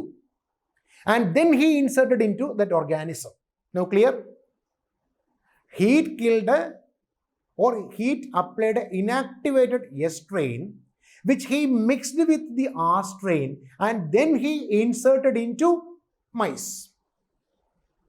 അപ്പം നോർമൽ കോഴ്സിൽ അവിടെ ഡിസീസസ് ഉണ്ടാകാനുള്ള ചാൻസസ് ഇല്ല. വൈ? ബിക്കോസ് ആർ എന്ന് പറയുന്നത് ഓൾറെഡി നോൺ പാത്തോജനിക് ആണ്. It is already a non pathogenic one, no doubt about it. And the second one which is a pathogenic which we applied heat on it or where we applied heat on it. നമ്മളവിടെ heat apply ചെയ്തു so that to make them or make it inactive. അങ്ങനെ inactivate ചെയ്തിരിക്കുകയാണ്. അങ്ങനെ inactive ആക്കി ഒരു pathogenic നേച്ചറുള്ള ഒരു കമ്പോണൻറ്റിനെ ഇനാക്ടിവേറ്റ് ചെയ്യുകയും നോൺ പാത്തോജനിക് ആയിട്ടുള്ള കമ്പോണൻറ്റുമായിട്ട് മിക്സ് ചെയ്യുകയും അതിനെ മൈസ് എന്ന് പറയുന്ന ഓർഗാനിസത്തിലേക്ക് ഇൻസേർട്ട് ചെയ്യുകയും ചെയ്തു. What is the result? അവിടെ ഉണ്ടായത് mice died because of pneumonia. അപ്പോൾ ഇറ്റ് ഈസ് റിയലി ഒരു സർപ്രൈസിങ് ആയിട്ടുള്ള സിറ്റുവേഷൻ, ഒരു അഫ്രൈഡിക് സിറ്റുവേഷൻ ആണ്. അപ്പോൾ the scientific reason behind is heat apply ചെയ്ത എസ് സ്ട്രെയിനെ, ആ ഇനാക്ടിവേറ്റ് ചെയ്തിട്ടുള്ള എസ് സ്ട്രെയിനെ ആറെന്ന സ്ട്രെയിനിലേക്ക് മിക്സ് ചെയ്തപ്പോൾ ആ inactivated appearance or activity turn to be active. അത് ആക്റ്റീവായിട്ട് കൺവേർട്ട് ചെയ്യപ്പെട്ടു. അത് by because of mutation. That is the reason behind. ആ ഒരു മ്യൂട്ടേഷൻസിലൂടെ ആ ഇനാക്ടിവേറ്റഡ് ആയിട്ടുണ്ടായിരുന്ന S strain that turned to be an active form, അത് ആക്റ്റീവ് ഫോമിലേക്ക് മാറുകയാണ് ചെയ്തത്. അങ്ങനെ ആക്റ്റീവായി മാറിയപ്പോൾ അതിനെ നമ്മൾ ഇൻസേർട്ട് ചെയ്തപ്പോൾ എവിടെയാണോ ഇൻസേർട്ട് ചെയ്തേക്കുന്നത് definitely that disorder will creates over there. അവിടെ ക്രിയേറ്റഡ് ആയി. അങ്ങനെ that disorder was formed. So he got the explanation that from the inactivated S strain which is mixed with already non-pathogenic R strain, the inactivated nature transferred to active form. That is the first part of transformation, transferred to that form, and it is normally formed in the organism where we are inserting that. എവിടെയാണോ നമ്മൾ insert ചെയ്യുന്നത് അവിടെ അത് form ചെയ്യാൻ തുടങ്ങി. That is why he called us transformation. Transformation. S എന്ന സ്ട്രെയിനിൽ നിന്നും R എന്ന സ്ട്രെയിനിലേക്ക് ട്രാൻസ്ഫർ ആവുകയും ആ ട്രാൻസ്ഫർ ആയ കമ്പോണൻറ്റ് മൈസ് എന്ന് പറയുന്ന ഓർഗാനിസത്തിലേക്ക് ഫോംഡ് ആവുകയും ചെയ്തു. That is why he call the term transformation or that is why it is named as Griffiths effect. ഇതാണ് ഒരു ജനറ്റിക് മെറ്റീരിയൽ എന്നുള്ളതിൻ്റെ സെർച്ച്, അതിലേക്കുള്ള ഫൈൻഡിങ്സ് ആണ്. അത് തെറ്റാണോ ശരിയാണോ അതൊരു കോൺട്രവേഴ്സ്യൽ ആസ്പെക്റ്റ് ആണ്. But still it is A process. Transformation, which means the transferring of a genetic material. അത് ഏതു ആയിക്കോട്ടെ, DNA or RNA, whatever it is, genetic material from one bacterium to another, which is named as transformation or Griffith's effect. ഇതാണ് ആ ഒരു ആസ്പെക്റ്റിൽ പറയുന്നത്. ഇതാണ് the search for A genetic material എന്ന് പറയാം. അപ്പം നിങ്ങൾക്ക് എക്സാമിന് എക്സ്പെക്ട് ചെയ്യാവുന്നൊരു ക്വസ്റ്റ്യൻ ഡിഫൈൻ ട്രാൻസ്ഫോർമേഷൻ അല്ലെങ്കിൽ ഗ്രിഫിത്സ് എഫക്റ്റ് അല്ലെങ്കിൽ ഈ പറയുന്ന അസംഷൻസ് ആണ്. ആ S എന്ന സ്ട്രെയിനിൻ്റെയും R എന്ന സ്ട്രെയിൻസിൻ്റെയും പോയിന്റ്സ് 1 by 1 ആയിട്ട് we have to quote it. So that's all about the transformation principle put forward by Griffith. Clear? Inactivated S strain or S plus R, which is turned to active. That means inactivated strain turned to active. Turned to active. So അങ്ങനെ active ആവുകയും and formed in organism or mice, so called as transformation. അപ്പോൾ inactivated എസ്ട്രെയിനെ ആ R എന്ന strain mix ചെയ്തപ്പോൾ എന്തുണ്ടായി? That happen, which means ആ combination that happen to form mice from pneumonia disorder. Pneumonia, so called as transformation. That is why it is named as transformation. അങ്ങനെയാണ് ആ പേര് കിട്ടിയത്, ട്രാൻസ്ഫോർമേഷൻ എന്ന പേര് കിട്ടിയിരിക്കുന്നത്. Clear now? ഇനി ഒരു ജനറ്റിക് മെറ്റീരിയലിന് what are the salient features of a genetic material? എന്തൊക്കെയായിരിക്കാം ഒരു ജനിതക വസ്തുവിൻ്റെ പ്രധാനപ്പെട്ട സ്വഭാവങ്ങൾ? എന്തൊക്കെയായിരിക്കണം അതിൻ്റെ വ്യത്യാസങ്ങൾ എന്നാണ് ചോദ്യം. സോ ആ ജനറ്റിക് മെറ്റീരിയൽസിൽ പ്രധാനമായും വരുന്നത് it should be able to maintain replication. Replication നടത്താനുള്ള കപ്പാസിറ്റി വേണം, അതാണ്. അപ്പോൾ ഒരു ജനിതക വസ്തുവാണെങ്കിൽ it should satisfy replication process. Replicate ചെയ്യുന്ന പറഞ്ഞാൽ എന്താ? അതിൻ്റെ സ്പ്ലിറ്റിംഗ് ആണ്. സ്പ്ലിറ്റ് ചെയ്ത് ഡിവൈഡ് ചെയ്ത് സെറോക്സ് പോലത്തെ കോപ്പീസ് ഉണ്ടാവുക. Splitting of components into different daughter fragments or daughter components. So അങ്ങനെ യങ് വൺസ് ആയിട്ട് അല്ലെങ്കിൽ ഹൈബ്രിഡ്സ് ആയിട്ട് ഒരുപാട് കമ്പോണൻറ്റുകൾ ഫോംഡ് ആവുക എന്നുള്ളതാണ് ഇവിടെ റെപ്ലിക്കേഷൻ എന്നുള്ളത് കൊണ്ട് മീൻ ചെയ്യുന്നത്. അപ്പോൾ ഇറ്റ് ഷുഡ് മെയിൻറ്റെയിൻ റെപ്ലിക്കേഷൻ. അത് റെപ്ലിക്കേറ്റ് ചെയ്തിരിക്കണം. റെപ്ലിക്കേറ്റ് ചെയ്യാൻ കപ്പാസിറ്റി ഉണ്ടെങ്കിൽ മാത്രമേ നമുക്ക് അതിൻ്റെ ഒരു ജനിതക വസ്തു അല്ലെങ്കിൽ ഒരു ജനറ്റിക് മെറ്റീരിയൽ എന്ന് പറയാൻ പറ്റത്തുള്ളൂ. It should be able to perform replication character. That's the first and the foremost character of a genetic material. Second point, it should satisfy mutations. Mutation നടത്താനുള്ള കപ്പാസിറ്റി വേണം. ഉൽപരിവർത്തനം നടത്തുവാനുള്ള എബിലിറ്റി വേണം. They should satisfy mutation. ഉൽപരിവർത്തനം എന്താണ് മ്യൂട്ടേഷൻ? A sudden heritable change in the genotype or the genetic constitution of an organism. അതിനുള്ള ഒരു കപ്പാസിറ്റി, ആ ഒരു എബിലിറ്റി അതിനകത്ത് വരണം. അങ്ങനെയെങ്കിൽ മാത്രമേ നമുക്ക് അതിനൊരു ജനിതക വസ്തു എന്നോ അല്ലെങ്കിൽ ഒരു ജനറ്റിക് മെറ്റീരിയൽ എന്നോ പറയാൻ കഴിയുക. അത് രണ്ടാമത്തെ പോയിന്റാണ്. ഇനി മൂന്നാമത്തെ point, it should satisfy Mendelian features or Mendelian characters. Mendel പറഞ്ഞിരിക്കുന്ന ചില ഗൈഡ് ലൈൻസ് ഉണ്ട്. അദ്ദേഹത്തിൻ്റെ ഗൈഡ് ലൈൻസ് ഫുൾഫിൽ ചെയ്യുന്ന ഫാക്ടേഴ്സ് കൂടി ആയിരിക്കണം ജനറ്റിക് മെറ്റീരിയൽ എന്ന് പറയുന്നത്. അപ്പോൾ ഇങ്ങനെ ഈ പറയുന്ന 3 കണ്ടീഷൻ സാറ്റിസ്ഫൈ ചെയ്യാൻ പറ്റുന്ന ഫാക്ടേഴ്സിന് മാത്രമേ ഒരു ജനിതക വസ്തു എന്നോ ഒരു ജനറ്റിക് മെറ്റീരിയൽ എന്ന് പറയുവാൻ സാധിക്കത്തുള്ളൂ. അങ്ങനെയാണെങ്കിൽ മാത്രമേ അതൊരു ജനിതക വസ്തു ആകത്തുള്ളൂ. ഇവിടെ ഒരു കാര്യം മനസ്സിലാക്കുക. സർ പറഞ്ഞു DNA ഷേപ്പ് എന്ന് പറയുന്നത് ഒരു ഡബിൾ സ്ട്രാൻഡഡ് ആയിട്ടുള്ള ഒരു സ്പൈറൽ സ്റ്റെയർ കേസിൻ്റെ അപ്പിയറൻസ് ആണെന്ന് പറയുന്നു. അപ്പോൾ ഡബിൾ സ്ട്രാൻഡഡ് ആയിട്ടുള്ള സ്പൈറൽ സ്റ്റെയർ കേസ്. ഓക്കെ, ഇപ്പോൾ ഇത് ഒരു DNA സ്ട്രക്ചർ ഉണ്ട്, ഇങ്ങനെ വരുന്നു. ഇതാണ് DNA സ്ട്രക്ചർ. ഇവിടെ നിന്ന് നമ്മൾ അടുത്തൊരു ഫോമിലേക്ക് വരുമ്പോൾ അടുത്തൊരു ഗ്രൂപ്പ് ഇങ്ങനെ വരികയും പിന്നെ ഈ ഒരു ഫോമിൽ വന്നിട്ട് വീണ്ടും ഇതിങ്ങനെ ഡെവലപ്പ് ചെയ്ത് ഇങ്ങനെ വരികയാണ്. സോ വിച്ച് മീൻസ് ഒരു DNA നമ്മൾ കൺസിഡർ ചെയ്യുമ്പോൾ അതിനകത്ത് ഈ 2 ടൈപ്പ് ഓഫ് ഫ്രാഗ്മെന്റുകളുടെ പ്രസൻസ് ഉണ്ടാകണം. That's A must. And these 2 strands should be complementary to each other. So for example, as I said, in the DNA it has 2 strands, namely a 5' 3', which is the first strand. ഇതാണ് ആദ്യത്തെ strand എന്ന് പറയുന്നത്. First strand എന്ന് പറയുന്നത് ഇതാണ്. And the second strand is 3' or 3' 5' ആണ്, which means it is the second strand. ഇങ്ങനെ 2 സ്ട്രാൻഡുകൾ വരുന്നത്. ഈ വരുന്ന രണ്ട് സ്ട്രാൻഡുകളും, these two strands are complementary to each other. അപ്പോൾ ഇവിടെ ഒരു കാര്യം മനസ്സിലാക്കുക, what does it mean complementary to each other? ഇവിടെ അതുകൊണ്ട് എന്താണ് ഉദ്ദേശിക്കുന്നത് നോക്കുക. കോംപ്ലിമെന്ററി എന്ന് പറയുമ്പോൾ, സേ ഫോർ എക്സാമ്പിൾ, ഇപ്പോൾ ഇതൊരു സ്ട്രാൻഡ് ഓഫ് DNA, ഇതിൻ്റെ പേര് 5' or 5'3', and this is another strand which is a 3' and a 5'. അപ്പോൾ ഇവിടെ നോക്കിയേ, ATGC ATGC ATGC,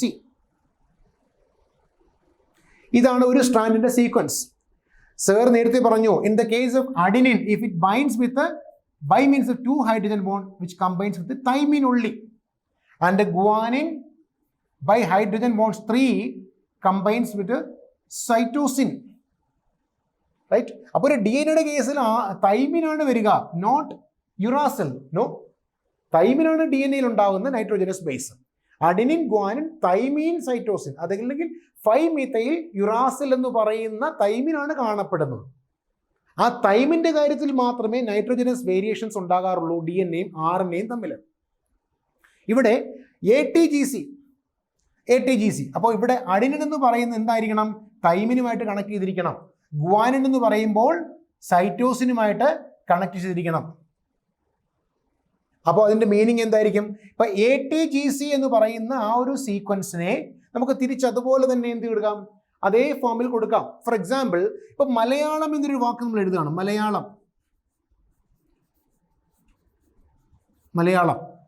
അല്ലെങ്കിൽ അമ്മ എന്ന് എഴുതുകയാണ്. ഇവിടെ AMMA, അത് തിരിച്ചെഴുതിയാലും AMMA എന്ന് തന്നെയാണ് വരിക. മനസ്സിലായോ?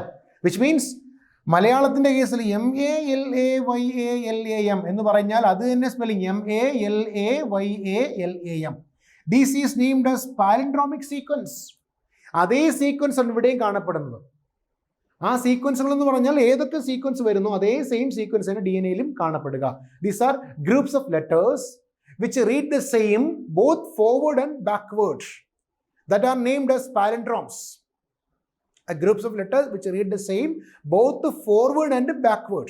Forward ആയിട്ട് പോയിരുന്നാലും backward ആയിട്ട് വന്നിരുന്നാലും അതിൽ വരുന്ന ലെറ്റേഴ്സ് എല്ലാം സെയിം തന്നെയാണ്. That are named as palindromes. So here in this case of DNA, as I said that the strands are complementary to each other. അങ്ങനെ പറയും. And moreover, ഇതിനൊരു ഡബിൾ സ്ട്രാൻഡഡ് ആയിട്ടുള്ള ഒരു സ്പൈറൽ സ്റ്റെയർ കേസിന്റെ appearance ആണ് DNA-ക്ക് ഉള്ളതെന്ന് പറയുന്നു. ഈ ഡബിൾ സ്ട്രാൻഡഡ് ആയിട്ടുള്ള അല്ലെങ്കിൽ സ്പൈറൽ സ്റ്റെയർ കേസ് എന്ന് പറഞ്ഞ അപ്പിയറൻസ് DNA-ക്ക് ഉണ്ട് എന്ന് ഫൈൻഡ് ഔട്ട് ചെയ്ത സയന്റിസ്റ്റ് ആരാണ്? Who propose the double stranded spiral stair case like or linear stair case like appearance ഉണ്ട് DNA-ക്ക് എന്ന് കണ്ടുപിടിച്ച സയന്റിസ്റ്റുമാർ ആരാ? That was the James Watson and Francis Crick. James Watson and Francis Crick, ഈ രണ്ടു പേരാണിത്. ആ ഒരു സ്ട്രക്ചറാണ് DNA-ക്ക് എന്ന് കണ്ടെത്തിയത്. Watson and Crick we can call. They proposed the double helical model. A spiral staircase structure of DNA was proposed by these two persons. If so, who discovered DNA for the first time? ആദ്യമായിട്ട് DNA എന്ന് പറയുന്ന component അല്ലെങ്കിൽ ആ ഒരു വാക്ക് തന്നെ അതിനെ find out ചെയ്ത scientist ആരാണ്? Who discovered DNA for the first time? It was the Frederick Miescher who identified DNAs. ആ DNAs ആദ്യമായിട്ട് ഫൈൻഡ് ഔട്ട് ചെയ്തത് ഫ്രെഡറിക് മീഷർ എന്ന സയന്റിസ്റ്റാണ്. അവിടെ ജെയിംസ് വാട്സണോ ഫ്രാൻസിസ് ക്രിക്കോ അല്ല. അവരുടെ കോൺട്രിബ്യൂഷൻ എന്ന് പറയുന്നത് DNA-യുടെ ഷേപ്പ് ഒരു സ്റ്റെയർ കേസിന്റെ ഒരു സ്പൈറൽ സ്റ്റെയർ കേസിന്റെ അപ്പിയറൻസ് DNA-ക്ക് ഉണ്ട് എന്നൊരു findings they put forward. That's okay. But the structure അല്ലെങ്കിൽ DNA എന്ന് പറയുന്ന ജനറ്റിക് മെറ്റീരിയൽ ആദ്യമായിട്ട് ഐഡന്റിഫൈ ചെയ്തു എന്നുള്ള ആ ഒരു മെറിറ്റ് കൊടുക്കാവുന്ന സയന്റിസ്റ്റ് ആണ് അല്ലെങ്കിൽ കൊടുക്കേണ്ട സയന്റിസ്റ്റ് ആണ് Miescher, Frederick Miescher. That's it. Now clear? ഇനി ഇവിടെ മറ്റൊരു കാര്യം ഞാൻ പറഞ്ഞോട്ടെ. ഒരു DNA-യിൽ ഞാൻ പറഞ്ഞു അതിനകത്ത് റെപ്ലിക്കേഷൻ നടത്താനുള്ള കപ്പാസിറ്റി ഉണ്ടാകണം എന്ന് പറഞ്ഞാൽ അവിടെ മീൻ ചെയ്യുന്നത് എന്താണ്? ഇവിടെയുള്ള രണ്ട് സ്ട്രാൻഡുകൾ പരസ്പരം റെപ്ലിക്കേറ്റ് ചെയ്യാനുള്ളൊരു കപ്പാസിറ്റി വേണം. ഫോർ എക്സാമ്പിൾ ഇതിനകത്ത് നൈട്രോജനസ് ബേസുകൾ കാണപ്പെടുക. ഇപ്പോൾ നോക്കിയേ, ഇത് നൈട്രോജൻ ബേസസ് ഇവിടെ ഉണ്ടാകുന്നു. ഇവിടെ എല്ലാം ഏകദേശം നൈട്രോജൻ ബേസുകൾ കാണുന്നുണ്ട്, നൈട്രോജനസ് ബേസസ്. അപ്പോൾ അങ്ങനെ ഈ നൈട്രോജനസ് ബേസുകൾ വരുമ്പോൾ ഇതിനെ ഇവിടെ വെച്ചാണ് നമ്മൾ എന്ത് ചെയ്യുന്നത്, ബ്രേക്ക് ഡൗൺ ചെയ്യുന്നത്, ബ്രേക്ക് ചെയ്യുന്നത്. അങ്ങനെ സ്പ്ലിറ്റ് ചെയ്ത് പോകുന്നു. അതാണ് റെപ്ലിക്കേഷൻ ഓഫ് DNA എന്ന് പറയുക. ഈ സ്ട്രാൻഡ്സിനെ നമ്മൾ സെപ്പറേറ്റ് ചെയ്ത് മാറ്റുകയാണ്. That is what we can name as replication. അതാണ്ടോ, ഇതൊരു സ്ട്രാൻഡ് ഓഫ് DNA ഇങ്ങനെ റെപ്ലിക്കേറ്റ് ചെയ്ത് മാറ്റി. ഇത് മറ്റൊരു സ്ട്രാൻഡാണ്. ഇങ്ങനെ രണ്ട് സ്ട്രാൻഡ്സിനെ സെപ്പറേറ്റ് ചെയ്തു. അപ്പോൾ എന്താ വരുന്നത്, ആ ഫ്രാഗ്മെന്റ്, ആ ബോണ്ടിന്റെ ഒരു ഹാഫ് പോർഷൻസ് മാത്രമേ കാണത്തുള്ളൂ അലോങ് വിത്ത് നൈട്രോജനസ് ബേസസ്. അപ്പോൾ ഒരു നൈട്രോജൻ ബേസും ആ ബോണ്ടും മാത്രമായി കാണും. അപ്പോൾ ഇവിടെ സ്പ്ലിറ്റിംഗ് നടന്നു കഴിഞ്ഞു. ഇതാണ് റെപ്ലിക്കേഷൻ എന്ന് പറയുന്നത്. ഈ DNA റെപ്ലിക്കേറ്റ് ചെയ്യുക എന്ന് പറഞ്ഞാൽ അതിന് ഒരു സെമി കൺസർവേറ്റീവ് റെപ്ലിക്കേഷനാണ് DNAs കാണിക്കുന്നത്. They usually satisfies semi conservative replication. Especially in the case of eukaryotes, the replication is semi-conservative, semi-discontinuous and bidirectional. That is the uniqueness of eukaryotic cellular organization, the DNA appearance of eukaryotes, which are semi-conservative, semi-discontinuous and a single formed structure or a bidirectional structure. To and fro and vice versa. That is what we can name as bidirectional, semi-conservative, semi-discontinuous and bidirectional in eukaryotes. In prokaryotes, it is the same semi-conservative, but it is not semi-discontinuous. It is semi-continuous and bidirectional. That is applicable in the case of prokaryotes, which means depends upon the nature of genetic materials in eukaryotes as well as prokaryotes. Its nature also gets varies. അവിടെ സ്ട്രക്ചറിലും variations ഉണ്ടാകുന്നു. ഇവിടെ sir പറയുന്ന യൂകാരിയോട്സിന്റെ കേസിലാണെങ്കിൽ അത് semi conservative replication ആണ് കാണിക്കുക. രണ്ട് സ്ട്രാൻഡുകളെയും conserve ചെയ്യുന്നു. Semi means half conservation they are going on, they are satisfying. അങ്ങനെ ഒരു സെമി കൺസർവേഷൻ നടത്തുന്നതും സെമി ഡിസ്കണ്ടിന്യൂസും ബൈഡയറക്ഷണലുമായിട്ടുള്ള ഒരു ആസ്പെക്റ്റ് ആണ് യൂകാരിയോട്ടിക് കണ്ടീഷൻസിൽ DNAസിന്റെ പെക്യുലാരിറ്റീസ് എന്ന് പറയുന്നത്. പ്രോകാരിയോട്സിന്റെ കേസിലാകുമ്പോൾ ആ പ്രോസസ്സിൽ ഒരു സ്ലൈറ്റ് വേരിയേഷൻ മാത്രമേ ഉള്ളൂ. ആ സെമി ഡിസ്കണ്ടിന്യൂസ് എന്നുള്ളത് എന്തായിട്ട് മാറുകയാണ്, that turns to semi continuous. Others are same, ബാക്കി രണ്ടുപേരും സെയിം തന്നെയാണ്. ഇവിടെ ഇയാൾ മാത്രമേ ഡിഫറൻ്റ് ആയിട്ട് കാണുന്നുള്ളൂ. That's it. സോ ഇതിൽ നിന്നും മനസ്സിലാക്കാൻ പറ്റുന്നത് ഈ രണ്ട് സ്ട്രാൻഡുകൾ which I said as the 5' 3' and the 3' 5', which are the strands commonly present in DNA, which are complementary to each other, which undergoes a type of replication named as semi-conservative. ഈ മെസൽസിന്റെയും സ്റ്റോളിന്റെയും contribution ആണ്, അല്ലെങ്കിൽ അവരുടെ findings ആണ് DNAs semi conservative ആയിട്ടാണ് replicate ചെയ്യുക എന്നൊരു ഫൈൻഡിങ്സിലേക്ക് എത്തിയത്. According to Michelson and Stoll, they proposed that DNA replicates semi-conservatively, which means each strands are conserving to each other. രണ്ട് സ്ട്രാൻഡുകളും കൺസർവ് ചെയ്യപ്പെടുകയാണ്. അങ്ങനെ ഈ കൺസർവ് ചെയ്തിട്ട് ഒരു സ്ട്രാൻഡ് പിന്നെ ഒരു DNA ഫോമാറ്റ് ആയിട്ടും മറ്റൊരു യങ് വൺ ആയിട്ട് ഒരു ഡോട്ടർ സ്ട്രാൻഡ് ആയിട്ടുമാണ് ഫോംഡ് ആവുക. ഒരു ലീഡിങ് സ്ട്രാൻഡിന്റെയും ഒരു ലാഗിങ് സ്ട്രാൻഡിന്റെയും ഒരു ഡിഫറൻസ് അവിടെ പോസിബിൾ ആയിട്ട് കാണുന്നു എന്നൊരു കോൺസെപ്റ്റ് ആണ് മിസൽസൺ ആൻഡ് സ്റ്റോളിന്റെ കോൺട്രിബ്യൂഷൻസിൽ പറഞ്ഞേക്കുന്നത്. ഇവിടെ ലീഡിങ് സ്ട്രാൻഡ് എന്ന് പറഞ്ഞാൽ എന്താണ്, ആദ്യം ഉണ്ടായിരുന്ന സ്ട്രാൻഡുകൾ അതായിരുന്നു നമ്മൾ ലീഡിങ് സ്ട്രാൻഡ് എന്ന് പറയുക. അത് കഴിഞ്ഞിട്ട് പിന്നെ അടുത്ത സബ്സിക്വൻ്റ് ആയിട്ട് ഉണ്ടാകുന്ന ഫോമാറ്റാണ് അല്ലെങ്കിൽ സ്ട്രാൻഡുകളെയാണ് ലാഗിങ് സ്ട്രാൻഡ് എന്ന് പറയുന്നത്. അപ്പോൾ നൈട്രോജനസ് ബേസുകൾ ഈ ഷുഗറുമായിട്ട് കമ്പൈൻഡ് ആകണമെങ്കിൽ അവിടെയും ഒരു ബോണ്ടിങ് വേണം. ഡൈസൾഫൈഡ് എന്ന് പറയുന്ന ബോണ്ടുകളുടെ പ്രസൻസിലൂടെ മാത്രമേ ആ ഒരു joining possible ആകത്തുള്ളൂ.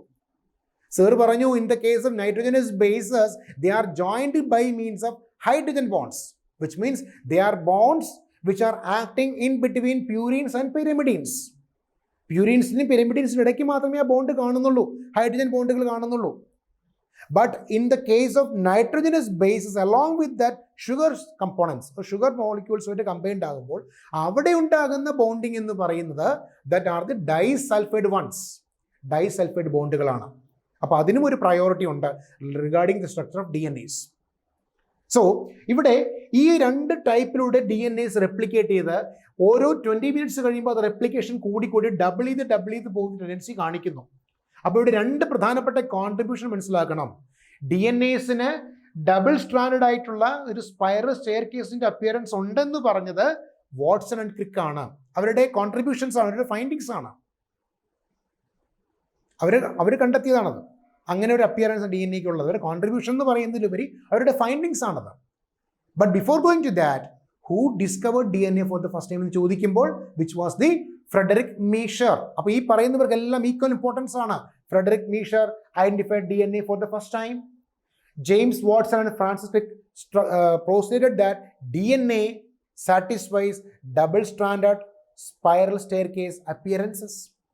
The third one, which is Messelson and Stahl, proposed that DNA replicates semi-conservatively. ഈ ഒരു ആസ്പെക്റ്റൂടെ പറയുന്നുണ്ട്. പക്ഷേ ആ സെമി കൺസർവേഷൻ എന്ന് പറയുമ്പോൾ അവിടെ എന്താണെന്ന് മനസ്സിലാക്കുക. രണ്ട് സ്ട്രാൻഡുകൾ കോംപ്ലിമെൻ്ററി ആയിട്ട് ആക്ട് ചെയ്യുന്നുണ്ടെങ്കിലും ആ സ്ട്രാൻഡുകൾ ഈക്വലായിട്ട് അവരെ ഹെൽപ്പ് ചെയ്യുന്നു. ഒരു ഈക്വൽ ഷെയറിംഗ് ആണ്, equal conservation they are satisfying. That is why they are called also semi conservative. അങ്ങനെയാണ് അതിനെ നമുക്ക് ആ പേരിൽ പറയാൻ പറ്റുക. അതുകൊണ്ടാണ് അഡമൻ്റ് ആയിട്ട് നമ്മൾ പറയുന്നത് യൂകാരിയോട്സിൽ സെമി കൺസർവേറ്റീവും സെമി ഡിസ്കണ്ടിന്യൂസും ആൻഡ് ബൈ ഡയറക്ഷൻ എന്ന് പറഞ്ഞത്. But in the case of prokaryotes they are the semi conservative, semi continuous and the bidirectional formats. ഇനി ഇതിൽ നിന്നും മനസ്സിലാക്കേണ്ട മറ്റൊരു പോയിന്റ് കൂടിയുണ്ട്. എന്തുവാണ്?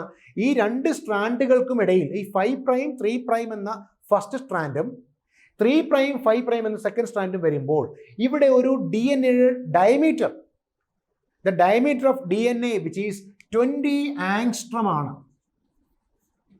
20 angstrom. That is the diameter of DNA double helix. Which means ഇവിടെ മുതൽ ഇതുവരെ ഈ ഒരു സീക്വൻസ് വരുമ്പോൾ അവരുടെ ഡയമീറ്റർ വരുമ്പോൾ നമ്മൾ 20 ആങ്സ്ട്രം ആയിട്ടാണ് പറയാൻ സാധിക്കുക. ഓരോ ബേസിലും ഓരോന്നിലും നമുക്ക് 10ഓളം നൈട്രജൻ ബേസുകൾ ഉണ്ടെന്നാണ് ഫൈൻഡിങ്സിലൂടെ മനസ്സിലാക്കാൻ പറ്റുന്നത്. Each strand that carries or that base 10 numbers of nitrogenase bases. അതിൽ ഓരോരുത്തർക്കും 3.4 നാനോമീറ്റേഴ്സ്, അല്ലെങ്കിൽ ഇവിടുന്ന് ഒരാൾക്ക് വരുമ്പോൾ 0.34 വരുമ്പോൾ അങ്ങനെ 10 വന്നാൽ എത്രയായി? 3.4 നാനോമീറ്റേഴ്സ് ആയിരിക്കും അവരുടെ വിട്ട് വരുന്നത് ആ നൈട്രോജനസ് ബേസുകളുടെ.